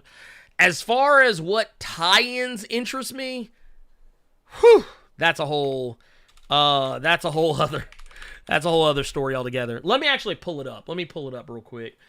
Oh my God, some of these we might not do as many questions because I can kind of see where some of this is going to make us run over the 3-hour mark, and I don't want to do that. How about this? Let me go to my folder that has the list in it. Nope, that is not the list. That's the list. There we go. The real list. I can go ahead and tell you right now, I'm not interested in the Amazing Spider-Man tie-in. Not interested in it at all. I'm not interested in the Fantastic Four tie-in either. Or the Iron Fist tie-in. Star Fox I am interested in, but only because Star Fox is an Eternal. I'm going to put it like this. If the book ain't about a core mutant team or the Avengers or the Eternals, I don't care. Spider-Man's not Eternal, don't care. Fantastic Four, not Eternals, don't care. And yeah, that's it. I'll read Avengers because they're literally in the title. But yeah, pretty much those are the only ones that I'm not really just absolutely crazy about. As it stands. And then let's move on to the next. Look, I love how y'all are just clamoring for somebody not to die in an era where people can die and literally be brought back. It is okay. It's okay. And even if it wasn't, guess what? They're fictional characters. Fictional characters.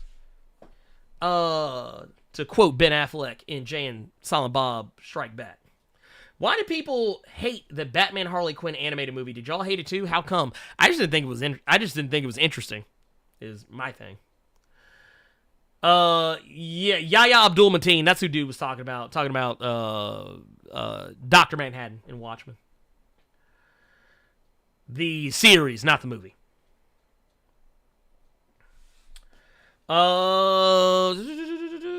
What's this? Kieran is planning on for another 12 books of Immortal X-Men next year. Yeah, he's gonna be busy. He's got too much going on. Let's see here. Could Rachel, now the present-day Mother Ascani, become an important factor to see which futures Destiny couldn't see, especially for Judgment Day? Maybe, but I honestly have not been reading Knights of 10, or Knights of X, whatever. I have no interest in that book whatsoever. Talali House says, Idris Elba is Jon Stewart. What y'all think? Yeah, I'm about the same. I mean, maybe. I don't know. I would rather see him do something else. Does Hickman have any of his own characters or books that's not part of the big two? Yes, he does. A lot, actually. What was it? Was it Black Monday Murders? That's Hickman, right? I think so. I think the one that everybody knows is East to West. Yeah, East to West is the main one. Jonathan, Oh, go ahead. Go ahead. No, that's Grant Morrison. Don't worry about it. Who are you thinking about? No, I was gonna say Happy, but that's Grant Morrison. Yes, that is correct. He's also got what was it? Decorum. Decorum is another one. That's Jonathan Hickman. I didn't read it. I couldn't get into Decorum. I'm sorry. It reminded me too much of the Phalanx stuff from Powers of 10. Like it was real weird and like way up its own ass. And I felt really stupid reading it, so I just didn't like. It wasn't an enjoyable experience. But yeah, East of West, Black Monday Murders. Those are all outside the big two. And then he has God is Dead. That's another one. Yeah. Oh, the Manhattan Projects. I don't know how I forgot about the Manhattan Projects. And the Nightly News. The Nightly News. There you go. Lots of Jonathan Hickman if you want to read. I'll be honest with you, though. Jonathan Hickman, way up his own ass sometimes in his image stuff, so be careful. Tread carefully. It's dangerous to go alone. Take these. It says, you mean that one where Harley sexually assaulted Nightwing? Yep, that's the one. Do you think Hickman could make Inhumans good if he worked on it? I think he could, but I don't think anyone would care. And let's do this one. Shaman has one for us here. Says there's so much media around Doctor Strange. I'm waiting for only one character, bro. Voodoo. Who would each of you cast to play him? Honestly, Yahya Abdul-Mateen would be good. I think that'd be yeah. That's what I was gonna say. Yahya Abdul-Mateen. That would be the guy you'd want for that, if you wanted to have it at all.